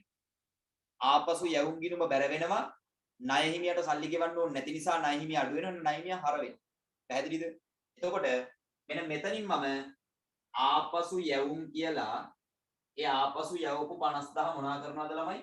අඩු කරනවා. දැන් බලන්නකෝ මේ අපි භාණ්ඩ ගත්තාම අපිට විකුණන්න තියෙන තොගය වැඩි වෙනවනේ. ඒ නිසා තමයි ගැනුම් ටික මෙතනට එකතු කරන්නේ. පැහැදිලිද? අපි ඒ භාණ්ඩ ටිකෙන් කොටසක් නැවත එපා කියලා යවද්දී අපිට විකුණන්න තියෙන භාණ්ඩ ටික අඩු වෙනවනේ. ඒ නිසා තමයි ආපසු යවුම් මෙතනින් අඩු කරේ. ගැනුම් වලින් අඩු කරා. හරිනේ? right. ඊට පස්සේ මෙන්න 1.15 ලක්ෂ 4ක් පිරිවැය වූ භාණ්ඩ රුපියල් 6,00,000කට සිරිමල්ට අත්පිට මුදලට විකුණන ලදී. right ළමයි. සිරිමල්ට ලක්ෂ 6කට විකුණලා අත්පිට විකුණලා තියෙන්නේ. අත්පිට වික්කනම් ඩබල් එන්ට්‍රි එක කල්පනා කරන්න. විකුණන්න අපේ ආදායම වැඩි වෙනවනේ. භාණ්ඩ විකුණන්න අපේ ආදායම වැඩි වෙනවා. ඒ වගේම තමයි ඔක විකුණන්නේ මුදලටනේ. එතකොට ඒ ගැනුම්කාරයාගෙන් අපිට මුදල් ලැබෙන නිසා අපේ මුදල් ශේෂයත් වැඩි වෙනවා. එහෙනම් අත්පිට විකුණුම් වල ප්‍රතිඵල දෙකයි. විකුණුම් ආදායම වැඩි වෙනවා, මුදල් ශේෂයත් වැඩි වෙනවා. විකුණුම් ආදායම් වැඩිවීම බැර මුදල් කියන්නේ වත්කමක් වැඩිවීම හර. එහෙනම් මුදල් හර විකුණුම් ආදායම් බැර. දැන් මෙන්න මුදල් ගිණුමට ඇවිල්ලා මම මෙතන දානවා විකුණුම් ආදායම් ඊයද ළමයි ලක්ෂ 6යි. විකුණුම් ආදායම ලක්ෂ 6යි. ඒ වගේම විකුණුම් ආදායම බැර වෙන්න ඉපෙයි. මෙන්න විකුණුම් ආදායම. ඒක ලක්ෂ 6යි. විකුණුම් ආදායම ලක්ෂ 6යි. පැහැදිලි නේද? right. ඊට පස්සේ බලන්නකෝ. රුපියල් 5000ක වට්ටමකට යටත්ව ජයමාල් වෙළඳුන්ට ගෙවිය යුතු මුදල පියවන ලදී. හරි. මම චූටි ගිණුමක් ගහනවා මේ හරියෙන් ජයමාල්ට දාලා ඈ. ඔයාලට පේනවා ඇති මේ ජයමාල්. ජයමාල්ගේ ගිණුම ගහනවා. අපි චුට්ටක් බලන්න ඈ. ජයමාල්ගෙන් බණ්ඩ ණයට ගත්තනේ. එදා මොකද උනේ ගැණුම් හර ණය හිමි. එහෙම නැත්නම් ජයමාල් බැර වෙන්න ඕනේ. එහෙනම් මෙන්න ජයමාල්ගේ ගිණුම බාණ්ඩ ගත්ත දවසේ ලක්ෂ 5ක් බැර කරනවා. හරිනේ? මේක ඉස්සරමට කරන්න අමතක වුණා. ආයිම කියනවා 1.10 ගනුදෙනුවක් වුණා. අපි ජයමාල්ගෙන් බාණ්ඩ ණයට ගැනීම. බාණ්ඩ ණයට ගත්තා නම් ඩබල් එන්ට්‍රි එක ගැණුම් හර ණය හිමි බැරනේ. ඒතර ගැණුම් වලට හර වෙච්ච ටික තමයි මෙතනට දැම්මා. ඒ වගේම ණය හිමියට බැර වෙන ටික තමයි දැන් මෙතනට දාලා තියෙන්නේ. හරිනේ? right. ඊට පස්සේ පුතේ තව වැඩක් වුණානේ. ජයමාල්ගෙන් ගත්ත බාණ්ඩ වලින් 50000ක් යවුවානේ අපි 1.12. බාණ්ඩ යවුවාම ණය හිමියට ගෙවන්න වෙන ගාණ අඩු වෙනවා. ඒ වගේම ආපසු යවුම් ටික වැඩි වෙනවා. ආපසු යවුම් ටික වැඩි වෙනවා. ආයි කියනවා බාණ්ඩ ආපසු හරවා යවුවාම ආපසු යවුම් වැඩි වෙනවා. ණය හිමියට ගෙවන්න තිබ්බ ණය ප්‍රමාණය අඩු වෙනවා. ණය හිමියා කියන්නේ වගකීමක් නේ. එයා අඩු වුණාම හර. ආපසු යවුම් කියන්නේ වියදමක් නේ. වෙන්නේ වියදම අඩු වෙන එක. වියදම් අඩු වීම බැර. එහෙනම් ණය හිමි හර ආපසු යවුම් බැර. එතකොට ආපසු යවුම් බැර වෙච්ච එක තමයි මේ තියෙන්නේ. ණය හිමියා මොනවා වෙන්න ඕනේද? ණය හිමියා හර වෙන්න ඕනි. එහෙනම් මෙන්න ආපසු යවුම් කියලා ණය හිමියා 50000ක් මොනවා වෙනවද? හර වෙනවා. පැහැදිලිද? ණය හිමියා 50000ක් හර වෙනවා නේ. දකින්නවද? ණය හිමියා 50000ක් හර වෙනවා. හරි නේද කතාව? right. ඊට පස්සේ රුපියල් 5000ක වට්ටමකට යටත්ව ජයමාල් වෙළඳුන්ට ගෙවිය යුතු මුදල පියවන ලදී. හරි. ළමයි ඔළුවට ගන්න. දැන් ජයමාල්ගෙන් රුපියල් ලක්ෂ 5ක බලුනි ගත්තේ. එයාට 50000ක වායි හරවල යවුවනේ. එහෙනම් ජයමාල්ට අපි තවදුරටත් ගෙවිය යුතු මුදල රුපියල් 4,50,000යි. පැහැදිලිද? ජයමාල්ට ගෙවන්න තියෙන්නේ 4,50,000යි. දැන් අපි රුපියල් 5000ක වට්ටමකට යටත්ව එයාට ගෙවන්න තියෙන ගාණ ගෙවනවලු. එහෙනම් මේ බලන්න. මේ 4,50,000න් 5000ක් අඩු කරලා ඉතුරු ටික අපි එයාට ගෙවනවා. ඒ කියන්නේ 4,45,000ක් අපි ජයමාල්ට ගෙවනවා. එතකොට ජයමාල්ට මුදල් ගෙවුවා නම් ඩබල් එන්ට්‍රි එක මොකද්ද? ළමයි ජයමාල් කියන්නේ ණය හිමියෙක්නේ. එයාට ගෙවුවාම එයාගේ ණය මුදල අඩු වෙනවා. ඒ වගේම ව්‍යාපාරයේ මුදල් ශේෂයත් මොනවා වෙනවද? අඩු වෙනවා. මුදල් කියන්නේ වත්කමක් අඩුවීම බැර ජයමාල් කියන්නේ ණය හිමියෙක්. ඒ කියන්නේ වගකීමක් අඩුවීම හර. එහෙනම් ජයමාල් හර මුදල් බැර. මෙන්න එහෙනම් මෙතන මම ජයමාල් කියලා එයාට ගෙවපු දානවා 4,45,000යි. මෙන්න යාව හර කරනවා මම මුදල් කියලා 4,45,000යි. ඒ වගේම ළමයි මෙන්න මේ 5000 ලද වට්ටම්නේ. ඒ කියන්නේ මුදල් වට්ටමක් නේ. අපි මුදල් වට්ටම් ගිණුම් තියන්න ඕනේනේ. එතකොට මේ ලද වට්ටම කියන්නේ ණය හිමියට මුදල් ගෙවද්දී ඒ ණය මුදලින් වෙච්ච අඩු කිරීමක්. ණය මුදලින් වෙච්ච අඩු කිරීම අපිට වාසියක්. ඒ කියන්නේ ආදායමක්. එහෙනම් ලද වට්ටම් කියන්නේ ආදායම් වැඩිවීමක්. ඒ වගේම ණය හිමිය අඩුවීමක්. එහෙනම් ලද වට්ටම් බැර ණය හිමිය හර. එහෙනම් ණය හිමි කිරීම කම්ප්ලීට් කරොත් එහෙම ලද වට්ටම් කියලා 5000කුත් එනවා. හරිනේ? right. දැන් එහෙනම් මුදල් ගිණුම බැලන්ස් කරන්නකෝ ඔයා ලස්සනට. මුදල් ගිණුම බැලන්ස් කරද්දී ඔයාට එයි ව්‍යාපාරයේ මුදල් ශේෂය කීයද කියලා මේ 13,50,000යි. ඒකෙන් 4,45,000ක් අඩු කරාම ළමයි බලන්න 9,50,000ද කියලා. මෙන්න ශේෂය භාගයේ මුදල් ගිණුමේ 9,50,000යි. හරි නේද? right. ඒ වගේම දැන් ලාභය හොයන්න එපේ. ලාභය හොයද්දී ළමයි බලන්නකො මේ ලද වට්ටමක් තිබ්බනේ. ඒතර දැන් මේ අවසන් තොගය මෙතන අඩු කරාම ඉන්නේ දල ලාභය. ඊට පහලින් අපි ගලපනවා වෙනත් ආදාය. කාට ආදායම් ප්‍රකාශය වා දන්නවනේ. මේ මොන වෙනත් ආදායම් ටික ගලපන. ඒතර බලන්නකො මේ වෙනත් ආදායම් වලට ලද වට්ටම් 5000 ඉන්නු. හරිනේ. right. අවසන් තොගය කීයද මේ? අවසන් තොගය කීයද? අන්න අවසන් තොගය හොයන්න පුළුවන් මෙහෙම. මේ බලන්න 500ක තොග ගත්තා. හරිද? ඒකෙන් 50ක තොග හරවලා යවුවා. එහෙනම් තවත් ඉතුරුයි 450ක්. ඒකෙන් ඔයාට මතක ඇති සිරිමල්ට වික්කා ලක්ෂ 4ක් වටින තොග ඒ ටිකත් අඩු කරා. නායි කියනවා අපි ලක්ෂ 5ක තොග ගත්තා. ආයි 50000ක ඒවා හරවලා යවුවා. එහෙනම් අපේ අතේ ඉතුරුයි තොගය 4,50,000ක්. ඊට පස්සේ අපි සිරිමල්ට ලක්ෂ 4ක තොග වික්කනේ. ඒතර 4,50,000න් 4ක ඒවා වික්කනම් අපේ ඉතිරි තොගය රුපියල් 50,000. එහෙනම් මෙන්න 50,000යි අවසන් තොගය. අවසන් තොගය කීයද? 50,000යි. හරි එන බලන්න මේක ලස්සනට හදලා ගමු. මෙන්න ආරම්භක තොගයක් නැහැ නේ ළමයි අලුතෙන් පටන් ගත්ත ව්‍යාපාරවල. එහෙනම් මෙන්න මෙතන 4,50,000යි. ඒකෙන් මේ 50,000 අඩු කරාම විකුණුම් පිරිවැය එනවා. විකුණුම් පිරිවැය එනවා රුපියල් ලක්ෂ 4යි. විකුණුම් ආදායම ලක්ෂ 6යි. ලක්ෂ 6න් ලක්ෂ 4ක් අඩු කරාම දල ලාභය එනවා ලක්ෂ 2යි. ඒකට වෙනත් ආදායම් 5000 එකතු වුනහම ඔයාගේ සුද්ධ ලාභය එනවා රුපියල් 2,05,000යි. 2,05,000යි. එහෙනම් උත්තර ටික ආවා සුද්ධ ලාභය 2,05,000යි. මුදල් ශේෂය 9,05,000යි. ඒ විදිහට තියෙන උත්තරේ අංක කීයද ළමයි? 2,05,000යි 9,05,000යි කියන උත්තර අංක 5 නේද? උත්තර අංක 5. බලන්න ඒක තේරිච්ච කට්ටිය 5ට 5. ඒක තේරිච්ච කට්ටිය එක දාන්නක් ගාලා 5ට 5. ගාලා දාන්න එක. මොනින් දාන්න ඕනේ? right. හොඳයිනේ. හරි මේ අහන්නකෝ. මම මේ සෑහෙන වෙලාවක් අරගෙන මේක පැහැදිලි කරන්නේ. හරිද? මට මේක එකපාරින් කියලා දෙන්න පුළුවන්.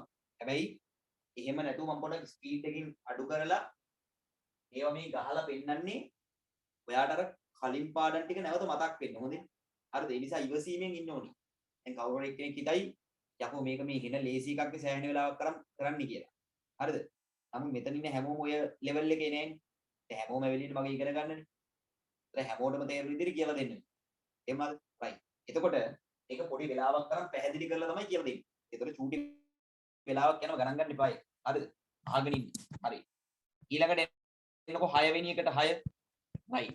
6 වෙනි එක හොඳ ප්‍රශ්නයක් තියෙනවා. හරි මම මේක මකනවා. මේකේ අවශ්‍ය දේවල් මම හිතන්නේ ඔයා ගහගන්න නැති. ඒ නිසා මම මකනවා නේ. හරි. 6 වෙනි එක තියෙන්නේ ශ්‍රම පිරිවැය ආශ්‍රිත ගාණක්.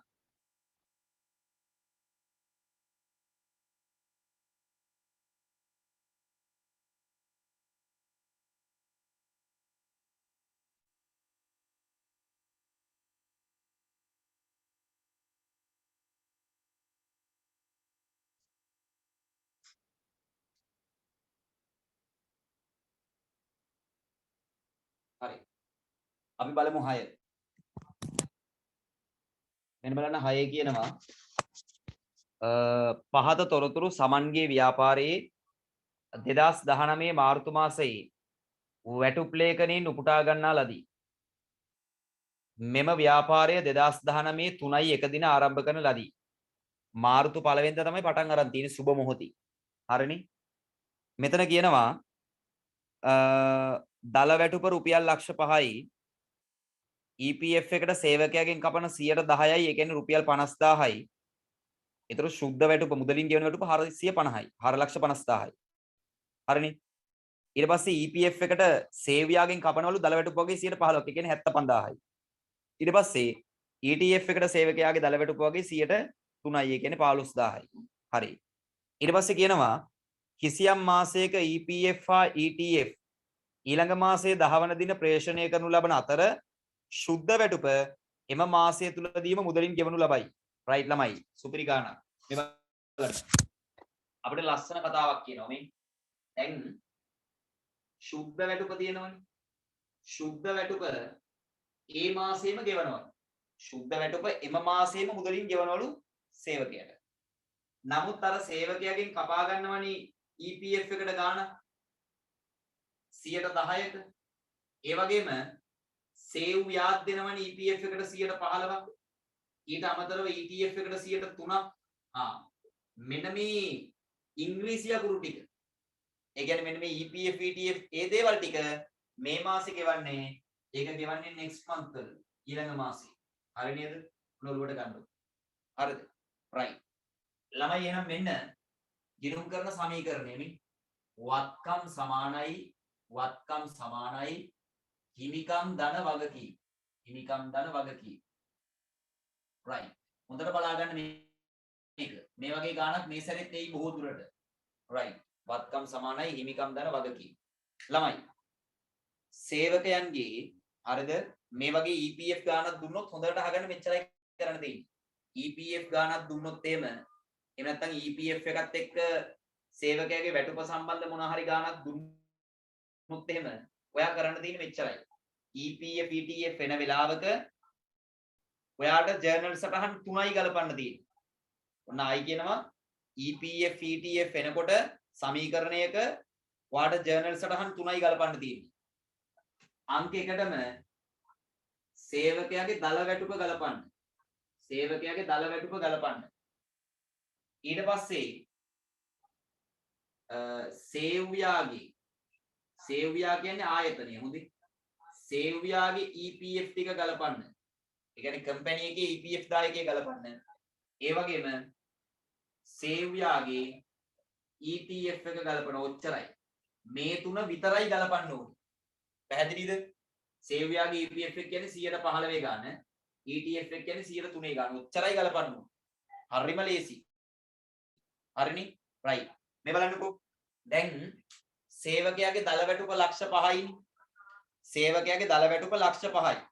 ඒ කියන්නේ මේ මාසයේ සේවකයා සේවය කිරීම වෙනුවෙන් එයාට අයිති වැටුප ලක්ෂ 5යි. හැබැයි රජයෙන් කියනවා ඕක නාකි වුණාම අපිට හරි කරදරයි.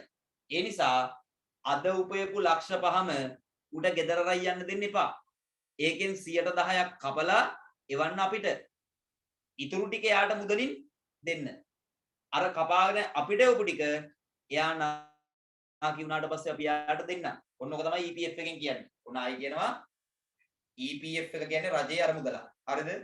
එයා ආයතනයට දන්වලා කියනවා මෙන්න මෙහෙම. ඔය සේවකයා කවදා හරි දවසක නාකි වෙනවා. නාකි වුණාම ඌට ආදායම් මාර්ගයක් නැති වෙනවා. ඒ නිසා එයා අද උපයන ගාණි එයා මේ තරුණ කාලේ හම්බ කරන සල්ලි වලින් 10%ක් අද එයාට දෙන්නේ නැතුව ඒකේ වන්නේ EPF අරමුදලට. ඉතුරු 90% ඌට ගෙවලා දාන්න.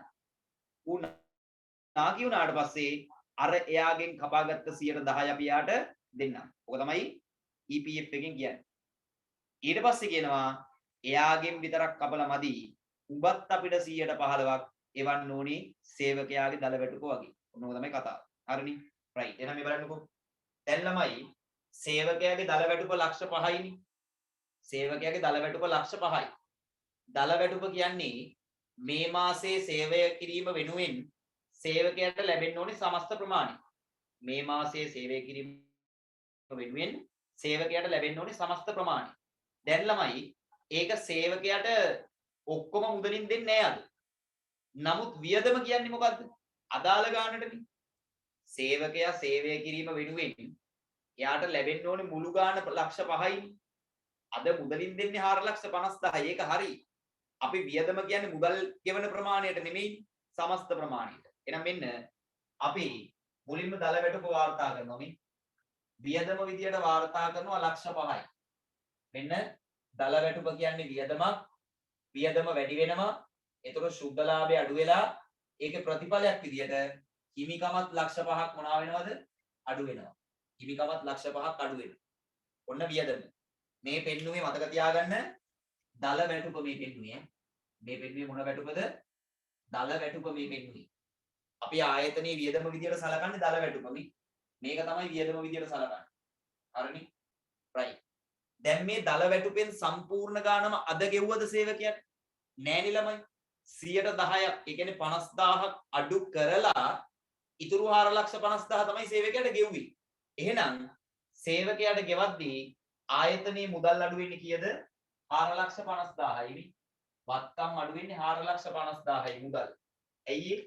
ලක්ෂ 5ම අද දෙන්නේ නැහැ. එයාට අද දෙන්නේ ලක්ෂ 4මාරයි නිසා. පැහැදිලිද? එතකොට අර 50කෝ කපාගත්ත 50 ඒක ළමයි ඊළඟ මාසේ අපි යවන්න ඕනේ කොහෙටද? EPF එකට මේ ඊළඟ මාසේ යවන්න කියලා කිව්වේ මේ. ඒක එවනවා. අන්න එතකොට ඊළඟ මාසේ නම් දෙන්නේ ඒක අපේ වගකීමක්. අන්න එහෙනම් වගකීම් ටික වැඩි වෙන්න ඕනේ 50කින්. මේක අපි කියනවා EPF 110 ප්‍රමාණය. දැක්කද? සේවකයාගේ දල වැටුප ලක්ෂ 5 දැම්මා. ඒ වැටුපෙන් මුදල් ගෙවපු ටික ඉවත්කම් වලින් අඩු කරා මුදල් විදියට. ඉතුරු ටික EPF එකට යවන්න ඕනේ. ඒක යවන්න ඊළඟ මාසේ. එන එතකම් වගකීමක්. ඒ නිසා වගකීම් වලට එකතු කරන්න. හරිනේ? එහෙනම් මෙන්න පළවෙනි එක ඕකේ. ඊළඟට මේ මොකද්ද? සේවයාගේ EPF එක 115ද? ලක්ෂ 5ට 115ක් කියන්නේ 75000යි. එතකොට සේවකයා වෙනුවෙන් ආයතනය දරන අතිරේක වියදමක් තමයි මේ EPF සේව්‍ය දායකය. සේවකයා වෙනුවෙන් ආයතනය අතිරේකව දරන වියදමක් තමයි මෙන්න මේ EPF සේව්‍ය දායකය. වියදමක් නම් මෙන්න ශුද්ධ ලාභය අඩු වෙලා හිමිකම අඩු වෙන්න ඕනේ රුපියල් 75000කින්. මෙන්න 75යි. ඇයි ඒ? වියදම නිසා. ඒකට කියනවා EPF වියදම. EPF වියදම. හරි නේද? දැන් මේක මුදලින් ගෙවුවා නම් මුදල් අඩු වෙන්න ඕනේ. හැබැයි ඔයා දන්නවා මේක EPF එකට මුදලින් ගෙවන්නේ next month. එහෙනම් next month ගෙවනකන් ඒක අපේ වගකීමක්. මෙන්න එහෙනම් මේක EPF 115 ගන්න. EPF 115 ගන්න. එහෙනම් මෙයක් ඉවරයි. ඊළඟට කාවද ගිණුම් තියන්න ඉන්නේ? ETF එක සේවයාගේ ETF එක. දල වැටුප වගේ 103යි. ඒ කියන්නේ රුපියල් 15යි. ඒක ආයතනීය වියදම. එහෙනම් මෙන්න ශුද්ධ ලාභය අඩු වෙලා හිමිකම අඩු වෙනවා 15. එහෙනම් මෙන්න ETF වියදම. ETF එක වියදම. ඒ වගේම මේ ETF එකට සල්ලි අද දුන්නේ නැහැ. ඔයාලට වෙනවා next month ගෙවන්නේ. එහෙනම් ETF එකට next month ගෙවනවා නම් ඒක අපේ අර වගේම වගකීම. අන්න එහෙනම් වගකීම වැඩි වෙනවා 15කින්. මේවා උපචිත EP. එහෙනම් ඔන්න ඉනුම් කරන සමීකරණයට මේක වාර්තා කරන විදිය. ඒතර අපෙන් අහලා තියෙන්නේ මොකද්ද? අපෙන් අහලා තියෙන්නේ ඔය කතාවම තමයි. කුමන ගිණුම් කරන සමීකරණයෙන් පෙන්නයිද කියලා අහලා තියෙන්නේ. එහෙනම් මෙන්න අවසාන ප්‍රතිඵල ටික අපිට ගන්න පුළුවන් ගින්දර වගේ මේ බලන්න. වත්කම් 450යි.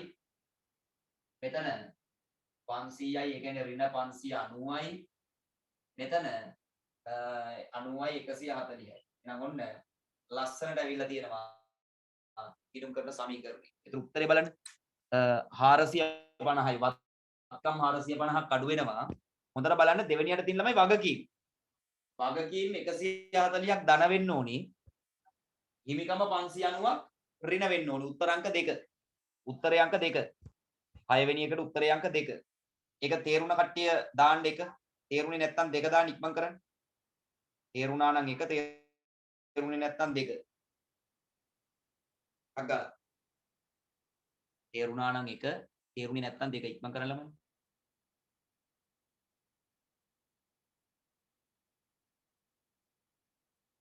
අග්ගාලා දැන් තේරුණා නේද නියමයි. හරි. පැහැදිලිනේ. එන ඔන්න මතක තියාගන්න EPF එකක් ආවොත් ඔයාට කරන්න තියෙන්නේ ගැළපිලි 3යි. හරිම ලේසි මේ දල වැටුප ගැලපුවා ආයතනයේ ගෙවන EPF එක ගැලපුවා ආයතනයේ ගෙවන ETF එක ගැලපුවා එච්චරයි. වැඩේ ක්ලෝස්. දැක්කනේ? හරි. එහෙනම් මෙන්න ඊළඟට අපි යනවා 7 වෙනි ප්‍රශ්නයට. ඊළඟට යනවා 7 වෙනි ප්‍රශ්නයට බලමු. බලන්න 7. 7 කියනවා 2019 3:31 දිනෙන් අවසන් මාසය සඳහා EPF වියදම් සහ EPF වගකීම් සටහන් කිරීම නිවැරදි දිත්ත සටහන වනුයේ. හරි මේ බලන්නකෝ. පොඩ්ඩක් ඉන්නවා. EPF වියදම කියලා කියන්නේ තමයි මෙන්න මේක. EPF වියදම කියලා කියන්නේ අර සේව්‍යාගේ 115. ඒක රුපියල් 75යි. ඒක රුපියල් 75යි. හරිනේ. EPF වියදම අහන්න. ඊට පස්සේ EPF වගකීම සටහන් කිරීමට නිවැරදි දිස්ස සටහන මොකක්ද කියලා අහනවා. EPF වගකීම කියන්නේ තමයි මෙන්න මේ දෙකම මේ අර 115 ගාණයි සේව්‍යාගෙන් කපන 115 ගාණයි සේවකයාගේ 110 ගාණයි දෙකම. එතකොට මෙන්න මෙතන 75යි රුපියල් මෙතන රුපියල් 50යි එහෙනම් මුළු වගකීම 125යි. පැහැදිලිද? මුළු වගකීම 125යි. එතකොට මේක කොහොමද ගිණුම් කියන්නේ කියලා අහන්නේ. මේ බලන්නකෝ. මේක මම මකනවා. EPF වියදමයි EPF වගකීමයි ගිණුම් තියන ආකාරය මේ අහන්නේ. හරිම ලේසි. මේ බලන්නකෝ. EPF වගකීම කියන්නේ EPF එකට යවන්න දෙන සමස්ත ගාණනේ. EPF එකට ළමයි සේව්‍යාගෙන් ඒ 115යි සේවකයාගෙන් කපන 110යි දෙකම එකතු කරලා යවන්න. ඒතර සේව්‍යාගෙන් කපන 115 රුපියල් 75යි. සේවකයාගෙන් කපන 110යි රුපියල් 50යි.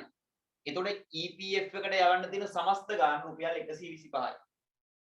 අනේ දැන් ඒක වගකීමක්. එතකොට වගකීම කියන්නේ උපචිත EPF.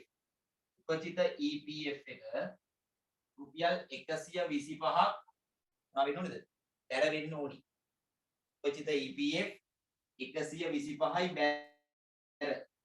ඒ වගේම මේ 125න් 75ක් වියදමනේ ළමයි. ඒක EPF වියදම් කියලා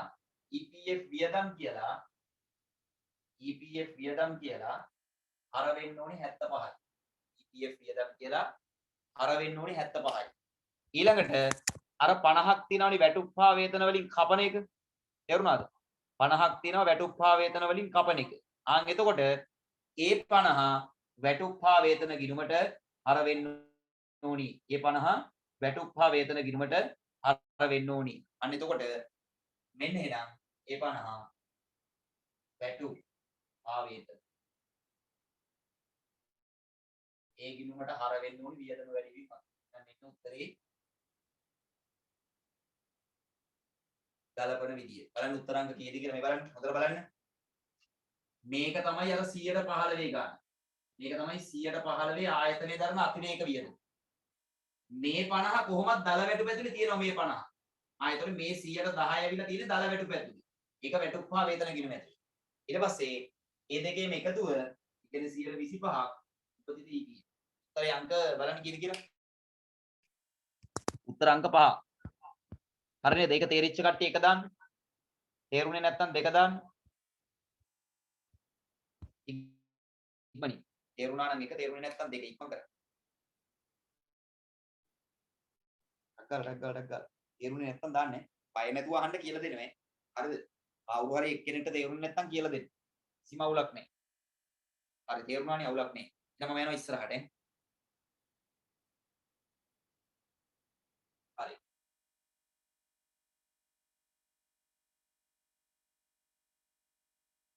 මේ ටික මකනවා. ඊළඟට එන්න 8 වෙනි ප්‍රශ්නයට. 8. 8 තියෙන්නේ ගිණුම් කරන සංකල්ප හා සම්බන්ධ කතාව. අපි බලමු මේක. මොන බලන්න 8 කියන කතාව. 8 කියනවා මෙහෙම කතාව බලන්න. ව්‍යාපාරයක ගිණුම් කරන සංකල්ප භාවිතය සම්බන්ධයෙන් පහත දැක්වෙන කුමන ප්‍රකාශයේ සත්‍ය වන්නේද? ඉගෙන හරි කොයිකද කියලා අහන්නේ. හරි. මේ බලන්නකෝ. සාමාන්‍ය කොටස් හිමියන්ට ගෙවන ලද ලාභාංශ රඳවාගත් ඉපයුම් වල අඩු කර පෙන්වීම සඳහා පදනම සපයනු ලබන්නේ ඒකක සංකල්පේනි. හරි ඒක පොඩ්ඩක් කියන්නකෝ. දැන් සාමාන්‍ය කොටස් හිමියෝ කියන්නේ සමාගමකින් අයිතිකාරයෝ. ඒතර එයාලට ඒ කොටස් වෙනුවෙන් ලාභාංශයක් ගෙවනවා නම් ඒක අර අයිතිකාරයන්ට කරන ගෙවීමක්. හරිද? එතකොට ඒක රඳවාගත් ඉපයුම් වලින් අඩු කරලා පෙන්නනකොට පොඩි ඒකක සංකල්පයේ පොඩි මෙව්වෙකුත් තියෙනවා. ඒ කියන්නේ පොඩි සම්බන්ධයක් තියෙන ඒකක සංකල්පේ. පොඩ්ඩක් ඉන්නවම. හරි. ඒකක සංකල්පේ පොඩි සම්බන්ධයක් තියෙනවා එතන. හරිද? right. ලැබිය යුතු ආදායම් මූල්‍ය තත්ත්ව ප්‍රකාශයේ ජංගම වත්කමක් ලෙස වර්ග කිරීම සඳහා පදනම සපයනු ලබන්නේ ප්‍රමාණාත්මක සංකල්පයෙන්. නෑ ළමයි ලැබිය යුතු ආදායම් ජංගම වත්කමක් ලෙස වාර්තා කරන්නේ උපජිත සංකල්පයට. පැහැදිලිද? මේ හිතන්නකෝ. ආදායම තියෙනවනේ. දැන් මේ හිතන්නකෝ මේ අපි ආදායම විදියට සලකන්නේ කාල පරිච්ඡේදයට අදාළ ගාන. ලැබිච්ච ගානවත් ලැබෙන්න තියෙන ගානවත් නෙමෙයි යම් කිසි ගිණුම් කාල පරිච්ඡේදයකට අදාළ ගාන. හරිද? හිතන්නකෝ අදාළ ගාන 500යි. අදාළ ආදායම 500යි. හැබැයි ළමයි මේ තියෙන්නේ අදාළ ආදායම. ඔයාට මේකෙන් තාම මුදල් හම්බුනේ 200යි කියලා හිතන්නකෝ. මේ තියෙන්නේ මුදල් ලැබිච්ච ගාන. හරිද? මේ තියෙන්නේ ආදායම වෙනුවෙන් මුදල් ලැබිච්ච ගාන. ආදායම ඇත්තටම 500යි. තාම ඒකෙන් මුදල් ලැබුණේ කීයද? 200යි. තාම ඒකෙන් මුදල් ලැබුණේ කීයද? 200යි. එතකොට මේ 200 විතරනේ තාම අපි ගිණුම් තියලා තියෙන්නේ. මේ 200 තමයි අපි මුදල් ගිණුමට හර කරලා ආදායම් ගිණුමට බැල කරලා තියෙන්නේ. ඔය 200. තේරුණාද? මේ 500 තාම ගිණුම් තියලා නැහැ. ඒතර බලන්නකො 500න් 200යි නම් තාම හම්බුනේ ලැබිය යුතුව තියෙනවනේ තව 300ක්. මේ තියෙන්නේ ලැබිය යුතු ආදායම. මේ තියෙන්නේ ලැබිය යුතු ආදායම. මේ කියන කතාව බලන්න තේරුණාද කියලා? ඔන්න කාල පරිච්ඡේදයක ආදායම 500යි. ආදායම කියන්නේ කාලච්ඡේදයට අදාළ ගන්න. අපිට ඒකෙන් තාම මුදල් ලැබිලා තියෙන්නේ 200යි. එහෙනම් මේ මුදල් ලැබිච්ච 200 නේ අපි ගිණුම් තියන්නේ. ලැබිලා නැතිව තාම ගිණුම් තියන්නේ නැහැනේ. ලැබෙන්නේ නැතුව කොහොමද දන්නේ? එහෙනම් මෙන්න ලැබිච්ච ටික මුදල් හර ආදායම් බැර විදියට ගිණුම් තිබ්බා. ඔන්න අපිට පස්සේ දැනගන්න ලැබෙනවා අපිට මේ මාසෙට දාල ආදායම් වලින් තව 300ක් ලැබෙන්න තියෙනවා කියලා. එතකොට දැන් මේ 300 අනේ තාම ලැබිලා නැහෙනි කියලා හිතලා අපි ගිණුම් තිබ්බේ නැත්තම් මේ 300 තාම ලැබිලා නැහෙනි කියලා හිතලා ගිණුම් තිබ්බේ නැත්තම් ආදායම විදියට තියෙන ළමයි 200යි. එතකොට කාලච්ඡේදයේ ආදායම විදියට නිවැරදි ගාන නිරූපණය වෙන්නේ නැහැ. ආදායම් ගිණුම ඇතුලේ 500ක් එන්නේ නැහැ 200යි එන්නේ. උපජිත සංකල්පයෙන් මොකද්ද කියන්නේ? උපජිත සංකල්පයෙන් කියන්නේ ගිණුම් කාල පරිච්ඡේදයට අදාළ ප්‍රමාණය ආදායම් වියදම් විදියට පෙන්වන්න කියලා. එතකොට අදාළ ප්‍රමාණය 500යි. ඒක මේ ගිණුම ඇතුළට පෙන්වන්න නම් අපිට මේ ලැබිලා නැති ප්‍රමාණයත් ගලපන්න වෙනවා. අන්න එතකොට ඒකට තමයි අපි ලැබිය යුතු ආදායම් කියලා ගැලපීමක් කරන්නේ. එතකොට ලැබිය යුතු ආදායම කියන්නේ වත්කමක්නේ. අන්න ඒක නිසා අපි මොකද කරන්නේ? ලැබිය යුතු ආදායම් ගිණුම 300ක් හර කරනවා.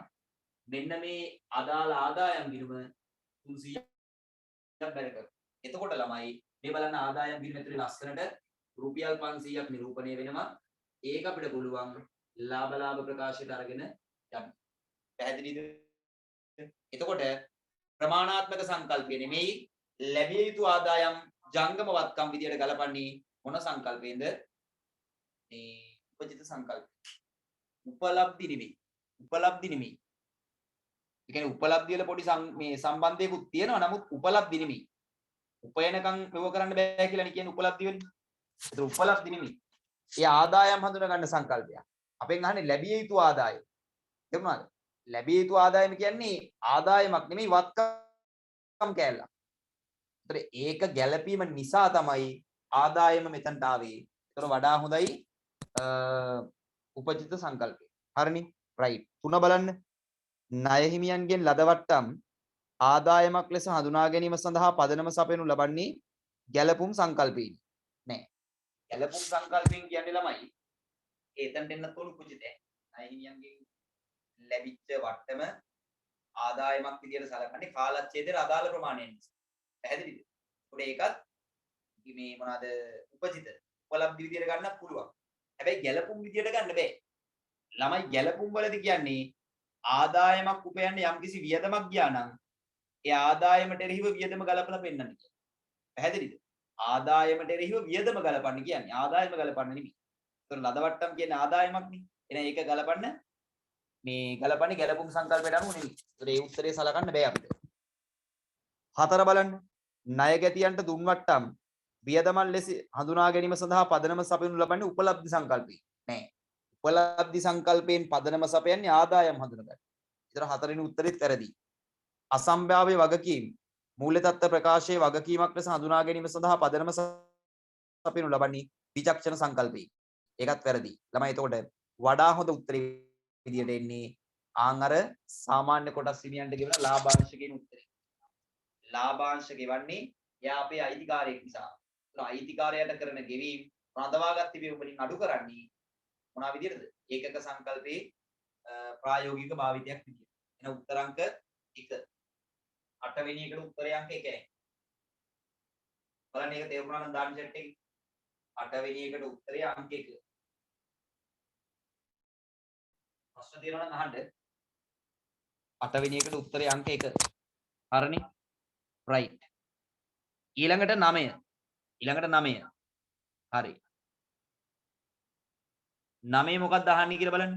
9 කියන්නේ ළමයි කිරිවැය සහ ශුද්ධ උපලබ්ධි අගය යන දෙකෙන් අඩු වටිනාකමට මූල්‍ය ප්‍රකාශන තුල තොගය හඳුනා ගැනීම සඳහා පහත සඳහන් කුමන ගිණුම් කරන සංකල්ප පදනම සපයනු ලබයිද? හරි. කිරිවැය සහ ශුද්ධ උපලබ්ධි අගය කියන දෙකෙන් වඩා අඩු අගය. කිරිවැය සහ ශුද්ධ උපලබ්ධි අගය කියන දෙකෙන් වඩා අඩු අගයේ මූල්‍ය ප්‍රකාශන වලට ගන්න ළමයි. මොකද්ද? ආරක්ෂණ සංකල්පයට අනුව. ආරක්ෂණ සංකල්ප. ඒ කියන්නේ අපිට එක්තරා සංකල්පයකින් කියනවා ව්‍යාපාරයක ආදායම් වත්කම් ලාභ වගේ දේවල් අධිතක්සේරු කරලා ඒ කියන්නේ වැඩිපුර පෙන්වන්න එපා.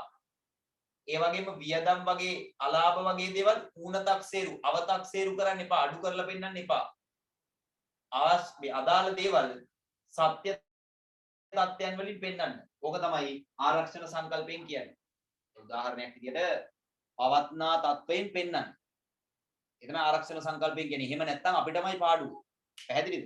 ඉතින් අපි අනේ අපේ ලාභය වැඩියෙන් පෙන්වන්න ඕන කියලා මේ ආරක්ෂණ සංකල්පයට පටහැනිව ලාභය වැඩියෙන් පෙන්වනවා. රජය මොකද කරන්නේ? එදිනවා ඩෝම් ගාලා ලොකු බද්දා. එතකොට අන්න අපිට අය වාසි. පැහැදිලි නේද? ඒ නිසා මේ ආරක්ෂණ සංකල්පයෙන් කියන්නේ සත්‍ය తත්වය සත්‍ය විදියට පෙන්වන්න. ඇත්ත ඇති සැටියෙන් පෙන්වන්න. පැහැදිලිද? එතකොට දැන් මේ තොගය කියන්නේ මොකද්ද? තොගයක පිරිවැය කියන්නේ තොගය ගන්න ගියපු ගානනේ. තොගයක පිරිවැය කියන්නේ තොගය ගන්න ගියපු ගාන. සුද්ධ උපලබ්ධියගේ කියන්නේ මොකද්ද? සුද්ධ උපලබ්ධියගේ කියන්නේ තොගයක් අනාගතයේ විකිණීමෙන් අපිට ලබා ගන්න පුළුවන් සුද්ධ වටිනාකම. හරි. දැන් ළමයි පිරිවැය 100යි උපලබ්ධියගේ 80යි කියලා හිතන්න. පිරිවැය 100යි උපලබ්ධියගේ 80යි. දැන් මේ දෙකෙන් වඩා අඩු වගේ මේකනේ. නේද? ඒතකොට මේක අපි පෙන්වන්නේ ඇයි? වත්කම විදියට. අපිට අනාගතේ ගන්න පුළුවන් ගාන තමයි අපි වත්කම විදියට පෙන්වන්න ඕනේ. අපිට අනාගතේ ගන්න බැරි ගාන. ගන්න මේ පිරිවැය කියන්නේ තොගය ගන්න ගිහපු ගානනේ අපිට. පිරිවැය කියන්නේ අපිට තොගය ගන්න ගිහපු ගාන. මේ 80 කියන්නේ අනාගතයේ තොගය විකුණලා අපිට ලැබෙන්න තියෙන ගාන. හරිද? දැන් අනාගතේ ලැබෙන්න තියෙන 80යි නේ ළමයි. එහෙමද? අපිට අනාගතයේ 100ක් ලැබෙන්නේ නැහැ. අපි ගත්තේ 100ක් දීලා ඒක හරි. අනාගතයේ 100ක් ලැබෙන්නේ නැහැ. අපිට අනාගතේ ලැබෙන්න තියෙන 80යි. එතකොට අනාගතයේ ගලාගෙන ආර්ථික ප්‍රතිලාභ ප්‍රමාණය ඇත්තටම වෙන්නේ 80යි. ඒ නිසා තමයි අඩු වගය පෙන්වන්න කියලා කියන්නේ. ඒතර මොකෝ වෙන්නේ? අනාගතයේ ලැබෙන්න තියෙන ගාණ තමයි වත්කම් ගොඩේ සත්‍ය විදියට අපි පෙන්වන්නේ. වඩා අඩු වගේ තමයි වත්කම් ගොඩේ පෙන්වන්නේ. පැහැදිලිද? එතකොට අපේ ලාභය අධිතක්සේරු වෙන්නෙත් නැහැ. අවතක්සේරු වෙන්නෙත් නැහැ. නිවැරදි ගාණෙන් පෙන්නේ. ඒක මේ විදිහට ගත්තත් පුළුවන් නේ. ඉරිවැය 80යි උපලබ්ධියගේ 90යි. එහෙමුණොත් අඩු වගේ තමයි වත්කම එතන. 90ක් අපිට අනාගතේ ලැබෙයි කොට තාම ලැබිලා නැහැ. එතකොට ලැබෙන්න පුළුවන් ගාන තමයි අපි පෙන්නන්නේ. අඩුම ගාන. එතකොට ලාභ වැඩියෙන් අඩුවෙන් පේන්නේ නැහැ. එහෙනම් ආරක්ෂණ සංකල්පය. එහෙම නැත්නම් විචක්ෂණ සංකල්පය. හරිද? ඊට පස්සේ ආයි තව සංකල්පයක් අහනවා. ඒක අපිට ගන්න පුළුවන් ගැළපුම්. ඒ වගේම උපලබ්ධි කියලා ගන්නත් පුළුවන්. හරිද? නමුත් මේ ගැළපුම් තමයි වඩා හොඳ උත්තරේ. ඔය දන්නවද? දැන් තොගයේ කිරිවේ අපි ගිහිල්ලා වෙළඳ ගිණුමේ අඩු කරනවනේ. වෙළඳ ගිණුමේ අඩු කරාම තමයි අපිට අර විකුණුම් පිරිවැය කියන වියදම මේ නියමිත පරිදි ගැලපෙන්නේ. අන්න එතකොට ආදායමට එරෙහි වියදම අපිට ලස්සනට හොයාගන්න පුළුවන් වෙනවා. පැහැදිලිද? එහෙනම් උත්තර අංක 5 විචක්ෂණ හා ගැලපුම්. ඔය විචක්ෂණ හා උපලබ්ධි කියන උත්තරෙත් යම් තාක් දුරකට හරි. නමුත් වඩා හොඳ උත්තරේ තමයි 5. බලන්න හරිද කියලා. ප්‍රශ්න තියෙනවා නම් අහන්නක් ගාලා. ප්‍රශ්න තියෙනවා නම් අහන්න.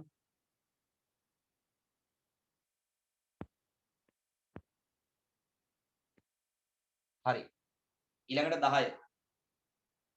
ඊළඟට 10. බලන්න 2019 3:31 දින ආයතනයක සම්පූර්ණ තොගයම එහි ගබඩාවේ ඇති වූ ගින්නකින් විනාශ විය. ළමයි ඒකේ හොඳ කතාවක් කියනවා අන්ඩර්ලයින් කරන ඩේට් එක 2019 3:31 දින කියන එක. 2019 3:31 කියන්නේ ගිණුම් වර්ෂයක අවසාන දවස. පැහැදිලිද? ගිණුම් වර්ෂයක අවසාන දවස. right. එදාට තිබ්බ තොගය සම්පූර්ණයෙන් විනාශ වෙනවා. එතකොට ඇත්තටම මේ ගිණුම් වර්ෂයක අවසාන දවසේ තිබ්බ තොගය කියන්නේ අග තොගය. ඒක සම්පූර්ණයෙන් විනාශ වෙලා. හරි. අපෙන් අහනවා තොග අලාභයයි ඒ ටික අහනවා. හරි. දැන් මේකේ දීලා තියෙන තොරතුරු වල හැටියට අපිට ළමයි වෙළඳ ගිණුමක් රූල් කරන්න වෙනවා. මෙන්න එහෙනම් මම මේ හරියෙන් වෙළඳ ගිණුමක් චූටියට ගහ ගන්නවා. මේකේ දීලා තියෙන තොරතුරු වල හැටියට වෙළඳ ගිණුමක් අවශ්‍යයි උත්තරේ ගන්න. පැහැදිලිද? මෙන්න එහෙනම් වෙළඳ ගිණුමේ උඩින්ම තියෙනවනේ විකුණුම් ආදායම්. වෙළඳ ගිණුමේ උඩින්ම තියෙනවා විකුණුම් ආදායම්. ඒකෙන් අපි අඩු කරනවා විකුණුම් පිරිවැය ප්‍රධාන වශයෙන්. විකුණුම් පිරිවැය. මේ විකුණුම් පිරිවැය කියන්නේ කොහොමද අපි හදාගන්නේ ළමයි? විකුණුම් පිරිවැය කියන එක අපි හදාගන්නේ ආරම්භක තොගයට නැත්තම් මුල තොගයට ගැනුම් ටික එකතු කරනවා. ඒ වගේම ප්‍රධාන වශයෙන් අර අග තොගය අඩු කරනවා. අග තොගය අඩු කරනවා. එතකොට ලැබෙන උත්තරය තමයි දල ලාභය. හරිනේ? right. දැන් බලන්නකෝ. කොහොම ඉනි විනාඩියක්.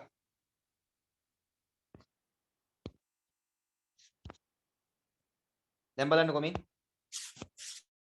ඔන්න ආදේශ කරගෙන යන්න තියෙන්නේ. 2019 3:31 කියන්නේ ගිණුම් වර්ෂයේ අග දවසනේ. මෙතන කියනවා 2018 4:1 දිනට තොගය පිරිවැයට. එහෙනම් මේ කියන්නේ ආරම්භක තොගය. මෙන්න එහෙනම් ආරම්භක තොගය මම දානවා ළමයි රුපියල් 750යි මේ. රුපියල් 750යි ආරම්භක තොගය. ඊට පස්සේ ගැනුම් ටික තියෙනවා 1750ක්. මෙන්න ගැනුම් 1750යි. ඊට පස්සේ ගැනුම් වලින් ආපසු යැවුම් අඩු කරනවා 250. මෙන්න එහෙනම් ආපසු යැවුම් 250යි. ආපසු යැවුම් 250යි. විකුණන්න තියෙන තොගේ අඩු වෙන නිසා 250 අඩු කරනවා. ඊට පස්සේ විකුණුම් තියෙනවා 2400යි. මෙන්න එහෙනම් විකුණුම් 2400යි. ළමයි විකුණුම් වියදම් තියෙනවා 300ක්. විකුණුම් වියදම අපි ගලපන්නේ ලාභ ගිණුමේ අර විකිණීමේ හා බෙදා හැරීම කියන පොඩි. වෙළඳ ගිණුමට එන්නේ නැහැ. ඒක නොසලකා හරින්න. ඊට පස්සේ කියනවා ආයතනය පිරිවැය මත 120ක ආන්තිකයක් සහිතව භාණ්ඩ විකුණනු ලබයි. හරි මේ. මෙන්න මෙතනට එන උත්තරේ විකුණුම් පිරිවැයනේ. හොඳට බලාගන්න. මේ විදියට මේක හදාගෙන මෙතනට එන උත්තරේට කියනවා විකුණුම් පිරිවැය කියලා. මෙතනට එන උත්තරේ දල ලාභේ. හරිනේ. මේගොල්ලෝ කියනවා විකුණුම් පිරිවැය වගේ 120යිලු දල ලාභය. එහෙනම් ලාභේ ළඟට දානවා 120. ඇයි? ලාභේ 120ක් නේ. ඒක දැම්ම මෙතනට. මොකක් වගේ 120ක්ද? පිරිවැය වගේ. අන්න එහෙනම් ඒ මොකක් වගේද කියන තැන එතනට දාන්න 100. මෙන්න මෙතන 100. මොනම ආයි කියන්නේ. දැන් මෙතන කියනවා ආයතනයේ භාණ්ඩ වලට 120ක ලාභයක් තියාගන්නලු විකුණන්නේ. ඒ කියන්නේ පිරිවැය වගේ 120ක ලාභයක්. එහෙනම් ලාභය ළඟට දැම්ම 120. ඒ 120 හොයාගත්තේ පිරිවැය වගේනේ. එහෙනම් පිරිවැය ළඟට දැම්ම 100. එතකොට මෙයා ළමයි 120යි. හරිනේ. 120 100ක් අඩු වුණාම 20 වෙන්නේ. හරි. දැන් බලන්න. 2400ක් කියන්නේ පිරිවැය වගේ 120ක්. 2400ක් කියන්නේ පිරිවැය වගේ 120ක්. එහෙනම් පිරිවැය කියන්නේ 100නේ. එහෙනම් පිරිවැය හොයනවා මේ විදිහට මේ 2400 බෙදනවා 120න් වැඩි කරනවා 100. පිරිවැය වගේ මෙන්න මෙතන තියෙන සංඛ්‍යාව වගේ 120ක් තමයි මෙතන තියෙන්නේ. මේ 2400 කියන්නේ 120ක්. එන එකක් කීයද කියලා හොයන්න 2400 බෙදුව 120. පිරිවැය කියන්නේ 100ක් නේ. 100ෙන් වැඩි කරා. එතකොට වාට එනවා රුපියල් 2000යි කියලා. එහෙනම් ඔයාගේ ලාභය එනවා 400යි කියලා. දැන් අපිට ඔය එකක්වත් වැඩන්නේ අපිට ඕනේ විනාශ වෙච්ච තොගේ පිරිවැය කීයද කියලා. ළමයි දැන් 19 3.31 තිබ්බ තොගේනේ විනාශ වුනේ. ඒ කියන්නේ මෙන්න මේ අවසාන තොගය තමයි විනාශ වෙලා තියෙන්නේ. මෙයාව හොයාගත්තා නම් වැඩේ කොට. එන යාව හොයමු මේ. මෙතනට ආවම 2500යි. ඒකෙන් 250ක් ගියාම 2250යි. එතකොට 2250න් අවසන් තොගයට එන ගාන අඩුනහම 2000 එනවනම් මෙන්න මෙතන 250යි. මෙන්න එහෙනම් 19 3.31 තිබ්බ ඉතිරි තොගය 250යි. ඕක තමයි ගිනි අරන් තියෙන්නේ. එහෙනම් මෙන්න ගිනිගත් තොගයේ පිරිවැය රුපියල් 250යි. ගිනිගත් තොගයේ පිරිවැය රුපියල් 250යි. ඊට පස්සේ මේකෙන් කියනවා ඒ හානියෙන් 80ක් දෙනවා කිව්වලුනේ. එතකොට 250න් 80ක් අපිට ලැබෙනවා නම් ඒ ලැබෙන ගාන ළමයි 200යි. එතකොට 250ක් පාඩුනාට 200ක් හම්බ වෙනවා නම් ඇත්තටම අලාභය තමයි 50. එහෙනම් මෙන්න උත්තර දෙක. විනාශ වූ තොගයේ පිරිවැය 250යි. තොග හානි අලාභය 50යි. උත්තරාංක 1. ඒක තේරිච්ච ළමයි එක දාන්නටක් ගාලා. ඒක තේරිච්ච ළමයි එක දාන්න 10ට 1. 10ට 1. බලන්න තේරුණාද කියලා? අවුලක් නැහැ නේද ඒක? ප්‍රශ්න තියෙනවනම් අහන්න. අවුලක් නැහැ නේ? right. ඊළඟට අපි යමු 11 12. right.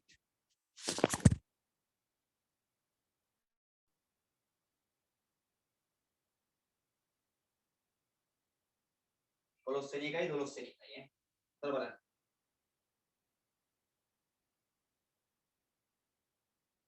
ඔන්න බලන්න. 11 බලන්නේ. 11 කියනවා sorry. ඊට කලින් කියන 11 සහ 12 ප්‍රශ්න වලට පිළිතුරු සැපීමට පහත සඳහන් තොරතුරු භාවිතා කරන්න කියලා. 2019 3.31 දිනෙන් අවසන් වර්ෂය සඳහා චතුරිකා ට්‍රේඩර්ස් C කෙටුම්පත් මූල්‍ය ප්‍රකාශන වලින් පහත තොරතුරු උපුටාගෙන ඇත. හරි නේද? මේකේ කියනවා දලලාභය 850යි, පරිපාලන වියදම් 275යි, බෙදා හැරීම් 200යි, මූල්‍ය හා වෙනත් 100යි. කෙසේ වුවද කෙටුම්පත් මූල්‍ය ප්‍රකාශන පිළියෙල කිරීමෙන් පසු පහත දෑ හෙළිදරව් විය. 19 3.31 දිනට ගෙවිය යුතු කාර්යාල සේවක වැටුප් 30ක් සහ විකුණුම් කොමිස් 20ක් ගිණුම්ගත කර නැත. රයිට් ළමයි මේ බලන්නකෝ. ලේසි. මේකේ අහනවා පරිපාලන වියදම කීයද බෙදා හැරීම් වියදම කීයද කියලා. හරි. මෙන්න මම පරිපාලන වියදම් වලට පොදු ගිණුමක් ගන්නවා. පරිපාලන වියදම් වලට පොඩි ගිණුමක් ගන්නවා. මෙන්න මගේ පරිපාලන වියදම් ගිණුම. ඒ වගේම මම බෙදා හැරීම් වියදම් වලට ගිණුමක් ගන්නවා. මෙන්න මගේ බෙදා හැරීම් වියදම් ගිණුම. මේ ගිණුම් දෙකෙන් තමයි ලස්සනට වැඩේ කරගන්නේ. හරි. බලන්නකෝ. මෙන්න පරිපාලන වියදම් වල ළමයි දැනට ගණනය කරලා තියෙන ශේෂය 275යි. ඒ වගේම බෙදා හැරීම් වල 200යිනි. එහෙනම් අපි දැනට ගණනය කරලා තියෙන ශේෂයන් ටික මෙන්න 275යි. ශේෂ නෙමෙයි දැනට ගණනය කරලා තියෙන වටිනාකම් ටික 200යි විදියට දාගන්නවා. 275යි. හරිනේ. right. ඊට පස්සේ මෙන්න මෙතන කියන කතාව බලන්නකෝ. ගෙවිය යුතු කාර්යාල සේවක වැටුප් 30ක් සහ විකුණුම් කොමිස් 20ක් ගිණුම්ගත කර නැහැ. හරි. කාර්යාල සේවකයන්ගේ වැටුප් අයිති වෙන්නේ පරිපාලන වියදම් ගොඩට. හරිනේ. කාර්යාල සේවක වැටුප් කියන්නේ පරිපාලන වියදම. කාර්යාල සේවකීන්ට ගෙවන්න තියෙනවලු 30ක වැටුපක්. ඒක තාම ගිණුම් තියලා නැහැ. ළමයි ගෙවන්න තියෙනවා කියන්නේ උපචිත වියදම්. උපචිත වියදම් ගිණුම් තියෙන ඩබල් එන්ට්‍රි එක තමයි වියදම් ගිණුම හර උපචිත වියදම් බැල. අන්න එහෙනම් මෙන්න මෙතනට කාර්යාල සේවක වැටුප් උපචිත කාර්යාල සේවක වැටුප් 30 මෙතනට හර වෙන්න ඕනි. අපි ගැහුවොත් පොඩියට උපචිත වැටුප් ගිණුමක් එයාට මේ 30 බැර වෙන්න ඕනේ. පැහැදිලිද? ඒ වගේම විකුණුම් කොමිසුත් 20ක් ගෙවලා නැහැනේ තාම. විකුණුම් කොමිසුත් 20ක් තාම ගෙවලා නැහැ. විකුණුම් කොමිස් කියන්නේ ළමයි බෙදා හැරීම් වියදමක්. එතකොට ඒකත් තාම ගෙවලා නැත්තම් උපචිත විකුණුම් කොමිස්. උපචිත විකුණුම් කියලා විකුණුම් කොමිස් කියලා කියන වගකීමක්. එන උපචිත විකුණුම් කොමිස් ගිණුම බැර වෙනවා. අදාළ වියදම් ගිණුම හර වෙනවා. එහෙනම් මෙන්න විකුණුම් කොමිස් කියලා මෙතනට 20ක් තව එකතු වෙන්න ඕනේ. හරි නේද? right. ඊට පස්සේ ඉදිරියට ගෙවූ ගොඩනැගිලි කුලිය 40000ක් පරිපාලන වියදම් ලෙස ඇතුළත් කර ඇත. දැන් ගොඩනැගිලි කුලිය ගෙවලා මුදල් බැර පරිපාලන වියදම් හර කරලා තියෙනවා. හැබැයි ඒකෙන් 40ක් වියදම නෙමෙයි ඊළඟ අවුරුද්දේ වියදම. එහෙනම් මේ අවුරුද්දේ පරිපාලන වියදම් වලින් අයින් කරලා ඕක ළමයි ජංගම වත්කමක් විදිහට හඳුන ගන්න ඕනේ. ඔන්න ආයි කියනවා ඉදිරියට ගෙවපු ටික මේ අවුරුද්දේ වියදම් ගොඩෙන් අයින් කරලා ඉදිරියට ගෙවු වියදම් විදිහට හඳුන ගන්න ඕනේ. හරි. දැන් මේ අවුරුද්දේ ගෙවපු වියදම් ගොඩේ අර පැත්තේනේ ඕක තියෙන්නේ. ඕකෙන් අයින් කරනවා කියන්නේ ළමයි බැර කරන්න ඕනේ. අන්න එහෙනම් කුලිය කියලා ඒකට අදාළ වටිනාකම 50ක්. sorry 40ක් මේකෙන් අයින් කරනවා. නේ? මෙතනින් 40ක් අයින් කරනවා. ඒක අපි දාගන්නේ ඉදිරියට ගෙවූ කුලිය ගිණුමට. ඒක හර වෙනවා. මෙතනත් එහෙමනේ. විකුණුම් කොමිස් බැර වෙන උපචිත කොමිස් 20ක් බැර වෙනවා මේ. හරිනේ? right ඊට පස්සේ කියනවා මෝටර් රථ ශ්‍රය 50000ක් බෙදා හැරීම් වියදම් තුල ඇතුළත් කර ඇත. කෙසේවද මෙම මෝටර් රථ කාර්යාල සේවකීන් ප්‍රවාහනය සඳහා පහසුකම් ලබා දීමට භාවිතා කරයි. ළමයි මෝටර් රථ ශ්‍රය 50000යිලු. ඒක අපි බෙදා හැරීම් වියදම් කොටට දාලා තියෙන්නේ. හැබැයි මෝටර් රථ ටික යොදාගන්නේ බෙදා හැරීම් වැඩවලට නෙමෙයි පරිපාලන වැඩවලට කාර්යාල සේවකයෝ ප්‍රවාහනයට. එහෙනම් මෝටර් රථ ශ්‍රය ටික බෙදා හැරීම් ගොඩේ නෙමෙයි පරිපාලන ගොඩටයි එන්න ඕනේ. දැන් තියෙන්නේ බෙදා හැරීම් ගොඩේනේ. ඒකෙන් අයින් කරනවා කියන්නේ බෙදා හැරීම් බැර. මේ පරිපාලන වලට දානවා කියන්නේ පරිපාලන හර. එහෙනම් මෙන්න බෙදා හැරීම් බැර පරිපාලන හර 50යි. එන්න පරිපාලන කියලා මෙයා බැර කරනවා. බෙදා හැරීම් කියලා මෙයාව හර කරනවා 50යි. right. ගිණුම් දෙක බැලන්ස් කරන ළමයි ලස්සනට. එන්න මෙතන ගියාම 355යි මේ පැත්තත් 355යි ලාභයට යන්න ඕනේ ගාන 315යි. එන්න පරිපාලන වියදම් වලින් ලාභයට යන්න ඕනේ ගාන. මේකේ ළමයි 220යි 220යි ඒකෙන් 50ක් ගියාම 170යි. මෙන්න එහෙනම් ලාභයට යන්න ඕනේ ගාන බෙදා හැරීම් වල. උත්තරාංක බලන්න කීයද කියලා. උත්තරාංක කීයද කියලා බලන්න. 11ට උත්තරයන් එන්න ඕනේ කීයද? 315යි 170යි උත්තරංක 4 නේද? 11ට උත්තරයන්ක 4. බලන්න ඒක තේරිච්ච ළමයි එක දාන්නටක් ගාලා. උත්තරංක 4 ඒක තේරිච්ච ළමයි එක දාන්න.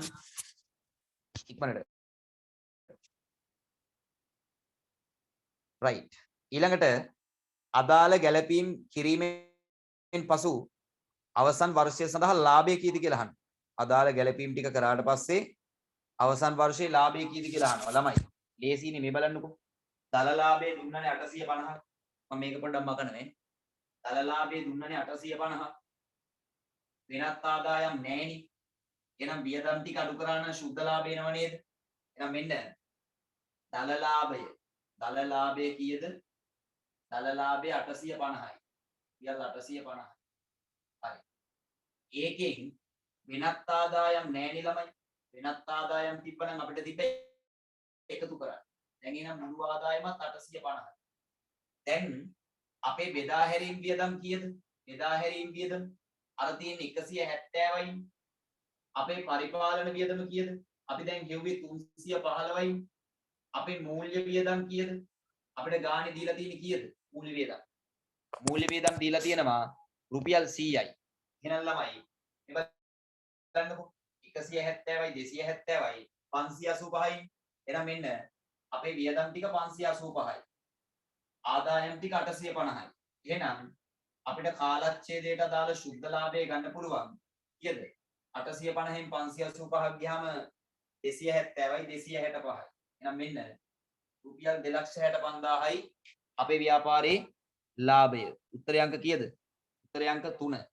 බලන්න මේක තේරිච්ච කට්ටිය 12ට අංක 3. තේරිච්ච කට්ටිය බලන්න ටක් ගාලා එක දාන්න. ටක් ගාලා දාන්න. right. ඒ කොහොමද ගත්තේ? අපිට දැනට දල ලාභය හොයලා දුන්නා. වියදම් වලදී පොඩි ප්‍රශ්නයක් වුණේ. ඒ වියදම් දෙකේ සංශෝධිත වටිනාකම් දෙක ගත්තා. අර මූල්‍ය වියදම් වලත් හරි වටිනාකම දෙක තිබ්බා ඒකත් දැම්මා. ආදායම් වලින් වියදම් අඩු කරා. ඉතින් මේ ඇස් වහගෙන කරන්න පුළුවන් දේවල්. right. හරි. ඊළඟට බලන්න 13 බලන්න 13 2019 3.31 දිනෙන් අවසන් වර්ෂය සඳහා නිෂ්පාදන ව්‍යාපාරයක ප්‍රාථමික පිරිවැය සහ මුළු නිෂ්පාදන පිරිවැය පිළිවෙලින් ලක්ෂ 9ක් හා ලක්ෂ 16ක් විය. 18 3.31 සහ 19 3.31 දිනයන්ට නිෂ්පාදන පිරිවැයට මිනුම් කරන ලද නොනිමි තොග පිළිවෙලින් 200ක් හා 330ක් විය. නිෂ්පාදන පොදු කාර්ය පිරිවැය කීයද කියලා අහනවා. right. ළමයි. මේ බලන්නකෝ. මම මේ ටික මකනවා. නිෂ්පාදන පොදු කාර්ය පිරිවැය කීයද කියලා අහන්න. මේකට ඔයා චූටි නිෂ්පාදන ගිණුමක් ගැහුවා නම් වැඩේ කොට. මේ බලන්න. ඔන්න ඔයාට මම දැන් නිෂ්පාදන ගිණුම වල ආකෘතිය කියලා දෙන්න යන්නේ. මේ බලන්නකෝ. ඔන්න බලන්න. මුලින්ම අපි ඍජු පරිභෝජනය කළ ද්‍රව්‍ය ටික ගන්නවනේ. මුලින්ම පරිභෝජනය කළ ද්‍රව්‍ය. ඒ කියන්නේ ඍජු ද්‍රව්‍ය පිරිවැය ගන්නවා. පරිභෝජනය කළ ද්‍රව්‍ය පිරිවැය ගන්නවා. ඒක ගන්නේ කොහොමද මම නිෂ්පාදනය කිරීම කරද්දී කියලා දෙන්න. ආරම්භක අමුද්‍රව්‍ය තොගයට අමුද්‍රව්‍ය ගැනුම් එකතු කරලා අමුද්‍රව්‍ය අවසන් තොගය අඩු කරනවා. එතකොට එනවා පරිභෝජනය කළ ද්‍රව්‍ය පිරිවැය. මේකට තමයි ඇත්තටම කියන්නේ මොන ද්‍රව්‍ය කියලාද? මේකට තමයි කියන්නේ ඍජු ද්‍රව්‍ය පිරිවැය. ඒකට අපි එකතු කරනවා ඍජු ශ්‍රම පිරිවැය. ඒකට එකතු කරනවා ඍජු ශ්‍රම පිරිවැය. ඒකට එකතු කරනවා ළමයි ඍජු වෙනත් පිරිවැය. ඍජු වෙනත් පිරිවැය. අන්න මේ කට්ටිය තුන් දෙනාගේම එකතුව තමයි අපි කියන්නේ ලස්සන නමක් මොන පිරිවැයද? ප්‍රාථමික පිරිවැය. දැන් ළමයි මේ කට්ටියගේ එකතුන් ටික වෙන වෙනම අපිට දීලා නැහැ. මේ කට්ටියගේ එකතුන් ටික වෙන වෙනම දීලා නැහැ. මේ කට්ටිය ඔක්කොගේම එකතුව අපිට දීලා තියෙනවා ගානේ ලක්ෂ 9යි කියලා. මේ ලක්ෂ 9යි ගානේ දීලා තියෙනවා. හරි. දැන් ප්‍රාථමික පිරිවැයට නිෂ්පාදන ගිණුම ඇතුලේ අපි නිෂ්පාදන පොදු කාර්ය පිරිවැය ටික මත් කරන්න ඕනේද? නිෂ්පාදන පොදු කාර්ය පිරිවැය ටිකක් තමයි එකතු කරන්නේ. පැහැදිලිද? ඊට පස්සේ ආරම්භක නොනිමි තොග තියෙනවා නම් ඒ ටික එකතු කරලා අග නොනිමි තොග තියෙනවා නම් ඒ ටික අඩු කරන්න ඕනේ. හරිනේ. දැන් මෙතන කියනවා ආරම්භක නොනිමි තොගය කීයද? ආරම්භක නොනිමි තොගය 200යිලු. අවසාන නොනිමි තොගය 300යි. 330යිලු නේ. 200යි අවසාන නොනිමි එක 330යි. ඒතර මෙයාලගෙන් අඩු වුණාම සුද්ධ බලපෑම 130යි වෙන. මෙන්න එතකොට එනවා මුළු නිෂ්පාදන පිරිවැය. මෙන්න මුළු නිෂ්පාදන පිරිවැය එනවා රුපියල් ලක්ෂ 16යි. දැන් බලන්න කොහොමද මේ මෙන්න මේ ප්‍රාථමික පිරිවැයට මෙන්න මේ පොදු කාර්ය ටික එකතු වෙලා මෙයා අඩු වුණාම එන ගාන තමයි ලක්ෂ 16. අද මෙයාව දන්නේ යන් යට ඉඳන් උඩට මේ ලක්ෂ 16ට මේ ලක්ෂ 1,30,000 එකතු කරාම මෙතන එනවා 17,30,000යි කියන. හරිනේ. ඒකෙන් මේ ගාන අඩු කරාම ඔයාට මෙතන එනවා 8,30,000යි කියලා. එහෙනම් මෙන්න නිෂ්පාදන පොදු කාර්ය පිරිවැය කීයද? 8,30,000යි. හරිනේ ළමයි මේ බලන්න. ලක්ෂ 9ට මේ ගාන එකතු කරාම මේක එනවා. ඒකෙන් මේක අඩු කරාම මේක එනවා. right. එහෙනම් උත්තරේ 8,30,000යි. ඒක හරියද තේරුණාද? බලන්න උත්තර අංක 3. ඒක තේරුණ ළමයි එක දාන්න ටක් ගාලා. ඒක තේරුණ ළමයි එක දාන්න. ඉක්මනට. අපි දැන් ඒ කරේ 13. ඊළඟට 14. හරි. බලන්න 14. සුබ සාධක සමිතියක 2019 3.31 දිනෙන් අවසන් වර්ෂය තුල සිටි සමාජිකයින් සංඛ්‍යාව 150කි. සමාජිකයෙකුගේ වාර්ෂික සමාජික ගාස්තුව රුපියල් 2000ක් වේ. අන්ඩර්ලයින් කරන්න වාර්ෂික සමාජික ගාස්තුව කියන එක. ඒක වැදගත්. 2019 3.31 දිනෙන් අවසන් වර්ෂය තුලදී සමිතියට ලද මුදල් පහත පරිදි වේ. ප්‍රවර්තන වර්ෂය සඳහා සමාජික මුදල් ලක්ෂ 2යි. පරිත්‍යාග 2,50,000යි. 2018 3.31 දින කල්පිරුණු ස්ථාවර තැන්පතුවෙන් ලද මුදල් 5,60,000යි. මෙයින් 60,000ක් පොලි ආදායම වන අතර ලැබිය යුතු පොලි ආදායම ලෙස හඳුනාගෙන තිබුණි. පරිත්‍යාග එය ලද වසරේ සිට වසර 5ක් තුළ සමාන වටිනාකම් වලින් ආදායම් ලෙස හඳුනා ගැනීම සමිතිය ප්‍රතිපත්තිය වේ. ලේසියිනේ ළමයි. මේ බලන්නකෝ. අපෙන් අහන්නේ මේ නිෂ්පාදන ගිණුම් එක හරි නේද? මම මේක මකනවා. නිෂ්පාදන ගිණුම් එක හරි මම මේක මකනවා. දැන් බලන්නකෝ මේ ලාභ අරමුණු කරන උගත් සංවිධානවල පාඩමේ. පාඩමේ කොටසක් ඇවිල්ලා තියෙනවා. හරි. අපෙන් අහන්නේ හඳුනාගත් ආදායම කීයද කියලානේ. සහ වත්කම් වල වැඩිවීම. හරි මේ බලන්නකෝ. ආදායම. මේකේ ආදායම විදියට සලකන්න පුළුවන් ගනුදෙනු කීපයක් තිබ්බා. දැන් ගනුදෙනු ටික අපි කියවගෙන යද්දී ආදායම විදියට ගන්න පුළුවන් ගනුදෙනු කීපයක් තියෙනවා. එකක් තමයි ළමයි සමාජික මුදල් ආදායම. එකක් තමයි ඒක තිබ්බා සමාජික මුදල් ආදායම. හොයාගන්න ඕනේ කීයද කියලා. සමාජික මුදල් ආදායම. ඊළඟට තව ආදායමක් තිබ්බා පරිත්‍යාග ආදායම. පරිත්‍යාග ආදායම. මේ ආදායම් ටික එකතුව තමයි ආදායම වෙන්නේ. ඒ වගේම අර ස්ථාවර තැන්පතු පොලිය ඒකත් ආදායම. ස්ථාවර තැන්පතු පොලිය ඒකත් ආදායම. right. මෙයාලා තුන් දෙනා විතරයි ළමයි ආදායම් විදියට හඳුනගන්න තොරතුරු තිබ්බේ. ඒතකොට බලන්නකො මේ මොන බලන්න. මෙතන තියෙනවා ප්‍රවර්තන වර්ෂය සඳහා සමාජික මුදල් ලක්ෂ 2ක් ලැබිලා තියෙනවා. අපිට ලැබිච්ච ගාන නෙමෙයිනේ අපි ආදායම කියන්නේ. ලැබුණා වේවා නොලැබුණා වේවා කාලච්ඡේදයට අදාළ ගාන. දැන් ළමයි එක අවුරුද්දක සමාජික ගාස්තුව රුපියල් 2000යි. අවුරුද්ද පුරාවට සමාජිකයෝ 150ක් ඉන්නවලුනේ. එහෙනම් 150යින් 2000 ගානේ ලැබුණාම ඒක තමයි අපේ ආදායම. මෙන්න එහෙනම් සමාජික මුදල් ආදායම අපිට හොයන්න පුළුවන්. එක සමාජිකයෙක්ගෙන් 2000 ගානේ සමාජිකයෝන් 150කගෙන් රුපියල් ලක්ෂ 3යි. රුපියල් ලක්ෂ 3යි. එහෙනම් මෙන්න සමාජික මුදල් ආදායම. හරි.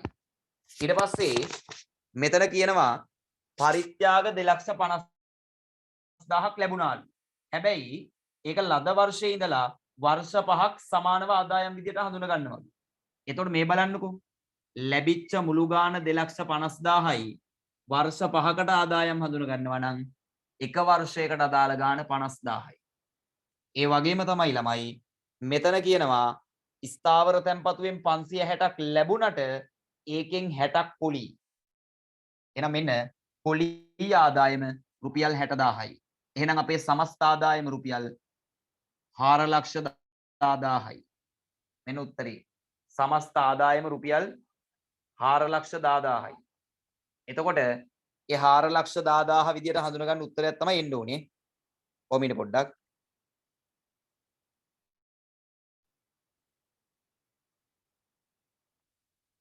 හරි බලන්නකෝ මේ හඳුනාගත් ආදායම තියෙනවා. ඒක අපි ගන්න ඕනේ 4,10,000යි විදියට. ඒක ගත්තේ 3,00,000යි 3,50,000යි. පොඩක් ඉන්නව ළමයි.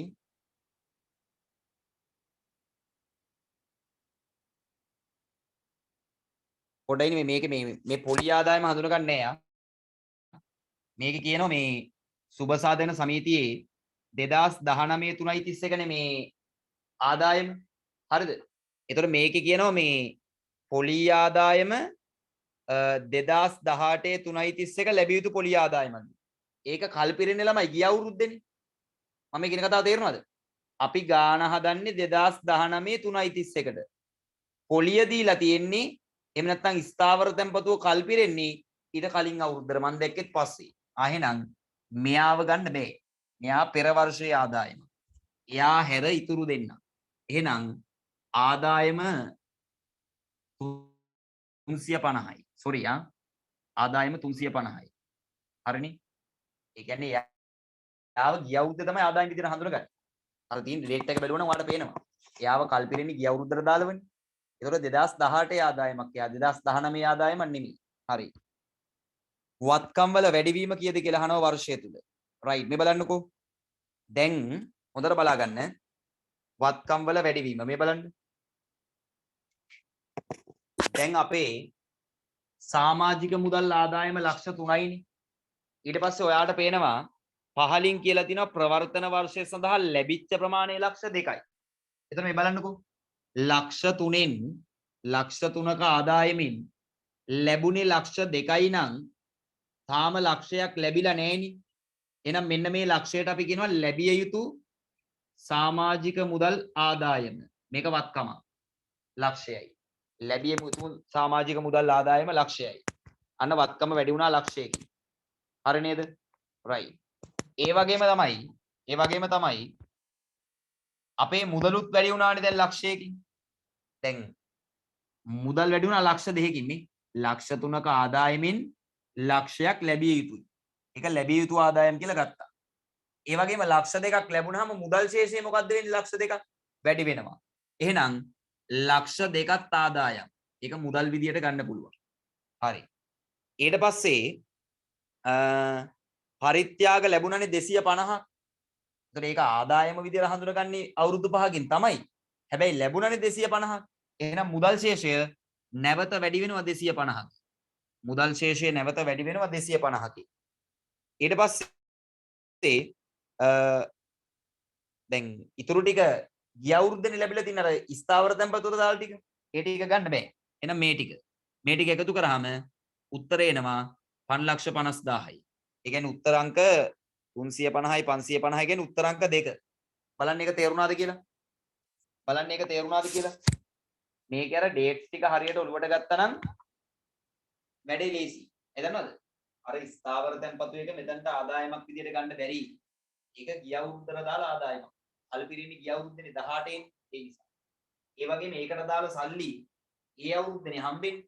එතකොට මේ අවුරුද්දේ සල්ලි හම්බෙච්ච ගාණක් විදියට නෙමෙයි අපි සලකන්නේ. ගිය අවුරුද්දට දාලා ගාණක් විදියට. එහෙනම් මෙතනට මුදල් ශේෂයට ගන්නත් බෑ. ආදායමට ගන්නත් බෑ. ඒ විච්ච ළමයි එක දාන්න. තේරුණ කට්ටිය එක දාන්න. දාලා. right. හරි. මම අද දවසේ කතා කරන අවසාන ප්‍රශ්නේ මේක 15. හරිනේ බලන්න. පහත සඳහන් කුමන ප්‍රකාශන හවුල් ව්‍යාපාරයකට දාලව නිවැරදි වේද? බලන්න ඒවල කියනවා ලාභ අනුපාතයේ වෙනස් වූ විට එහි කීර්තිනාමය ඇස්තමේන්තු කරනු ලබයි. ඒක හරි. ලාභ අනුපාතයේ වෙනස් වුනහම ඒ වගේම අලුත් හවුල්කාරයෙක් ව්‍යාපාරයට මදව ගද්දි දැනට ඉන්න හවුල්කාරයෙක් ව්‍යාපාරයෙන් විශ්‍රාම යද්දි ඔන්න ඔය වගේ අවස්ථාවල තමයි ව්‍යාපාරික කීර්තිනාම ඇස්තමේන්තුව කරලා අපි ගලපන්නේ. එහෙනම් පළවෙනි ප්‍රකාශය නිවැරදි. හවුල් ආඥා පනතේ 42 වගන්තියට අනුව කීර්තිනාමය ඇස්තමේන්තු කරයි නේ ඒක අමු බොරුවක්. එහෙම එකක් නෙයි. C මේ B වැරදි. C 24 වන වගන්තියට අනුව වේතන සඳහා හිමිකම් නොලබයි. ඒක හරි. C හරි. හවුල් ව්‍යාපාරයක ලාභය ඉවත් කර ගැනීමේ ක්‍රමයක් ලෙස ගැනිලි භාවිතා කළ හැක. බෑ. හවුල් ව්‍යාපාරයක ලාභය ඉවත් කරගන්න ක්‍රමයක් පොඩ ඉන්න. ලාභය ඉවත් කර ගැනීමේ ක්‍රමයක් ලෙස ගැනිලි භාවිතා කරන්න පුළුවන්. ඒ කියන්නේ මේ දැන් හවුල්කාරයට ව්‍යාපාරයෙන් හම්බෙනවනේ ප්‍රාග්ධන පොලි ඊට පස්සේ හවුල් වේතන ඒ දේවල් අපිට සල්ලි විදියට ගත්තාම ගැනිලි කියලා තමයි අපි කියන්නේ. එහෙනම් D එක හරි. ඊට පස්සේ E එක බලන්න. 1890 හවුල් ව්‍යාපාර ආඥාපනතේ 24 වෙනි වගන්තියට අනුව ප්‍රාග්ධන පොලි කියවන්න කියලා නෑ. එන එක වැරදි. ඒතර උත්තර A C හා D. උත්තරංක 2. ඔන්න අර D එක මම ආයෙ පොඩ්ඩක් පැහැදිලි කරන්නේ. හවුල් ව්‍යාපාරයක ලාභය හොයනවනේ. ඒ හොයාගන්න ලාභය ළමයි හවුල්කාරයෝ අතර බෙදා ගන්න ක්‍රම තියෙනවනේ. ප්‍රාග්ධන පොලි, හවුල් වේතන, ජංගම බැරශේෂ පොලි, ලාභ කොටස් කියලා. පැහැදිලිද? එතකොට ඒ දේවල් හවුල්කාරයාගේ හිමිකම වැඩි කරනවා. ඒ නිසා ජංගම දිනුවට බැර කරලායි තියෙන්නේ. ඒ දේවල් හවුල්කාරයා මුදලින් ඉල්ලගත්තොත් එහෙම අපි සලකන්නේ ගැනිලි කියලා. එතකොට අර ලාභයෙන් ගත්ත ටික ගැනිලි විදියට සලකන්න පුළුවන්. හරි ඒක. A C D. මට කියන්නකෝ උතන්ට වෙනකන් තේරුණාද කියලා පළවෙනි ප්‍රශ්න 15 ඉක්මනට chat එකේ දාන්න ටක් ගාලා පළවෙනි ප්‍රශ්න 15 තේරුණාද කියලා right මොනවා හරි ප්‍රශ්න තියෙනවද ඉක්මනට මොනවා හරි ප්‍රශ්න තියෙනවද නෑ හරි ප්‍රශ්න තියෙනවා නම් දාන්න ඕනි එහෙම නැත්නම් මගේ ඩයලොග් නම් එකට මෙසේජ් එකක් දාන්න මම වොයිස් එකක් දාන්න හරි නේද වොයිස් එකක් දාන්න මගේ ඩයලොග් නම් එකට දාන්න හරිද මේ දැන් අදට මෙතනින් ඉවරයි හරිද අද පොඩ්ඩක් පන්ති පරක් වුණා කමක් නැහැ මේක රෙකෝඩින් එක මම ඔයගලන්ට දෙනවා හරිද අද ඇවිල්ලා නැති කට්ටියට ඒක බලන්න පුළුවන් ඒ වගේම කීප දෙනෙක් අයි වුණා කරන්ට් එක නැහැ කියලා හරිද ඒක ප්‍රශ්නයක් නැහැ ඒ කට්ටියට මම රෙකෝඩින් එක දෙනවා ආයි අපි හම්බෙන්නේ රිවිෂන් ක්ලාස් එකෙන් සඳුදා උදේට මම පටන් ගන්නවා කළමනාකරණ කිනුම් කරන හැඳින්වීම සහ ද්‍රව්‍ය පිළිවෙය කියන පාඩම. හරිද? ඒක එදාට ඉවර කරන්න තමයි ෆුල් ට්‍රයි එක දෙන්නේ. හරිද? එදා උදේට අපි අනිවාර්යෙන් සම්බන්ධ වෙලා මේ වැඩේ ගොඩ දාගමු. හරිද? අදට මෙතනින් ඉවරයි. අද රෙකෝඩින් එක අද රෑ වෙද්දී ඔයගලන්ට ගන්න පුළුවන්. හරි නේද? එහෙනම් අදට මෙතනින් ඉවරයි. දැන් පාඩම් කරන්න හොඳට. මේ පේපර් එක ආයි අපි ඩිස්කස් කරන්නේ ඊළඟ බ්‍රහස්පතින්දාට. හරිද? සඳුදාට වෙන ක්ලාස් එකක් තියෙනවා නම් ලයිව් ක්ලාස් එකට එන්න බැරි වෙනවනේ. ඒතකොට කමක් නැහැ ලයිව් ක්ලාස් එකට ආවේ නැති වුණාට රෙකෝඩින් එක මගෙන් සඳුදා රැයට ඉල්ල ගන්න. හරිනේ? ඒතර ඕනෑම එක්කෙනෙක්ට රෙකෝඩින් එක මගෙන් ඉල්ල ගන්න පුළුවන් ආව හෝ නැත. හරිද? ආවත් නැතත් ඉල්ල ගන්න පුළුවන් විභාගය දක්වාම බලන්න. හරිනේ? රයිට් එහෙනම් අයබෝවන් පරිස්සමට වැඩ ටික කරගෙන ඉන්න අපි සඳුදාට හම්බෙමු. සරණයි.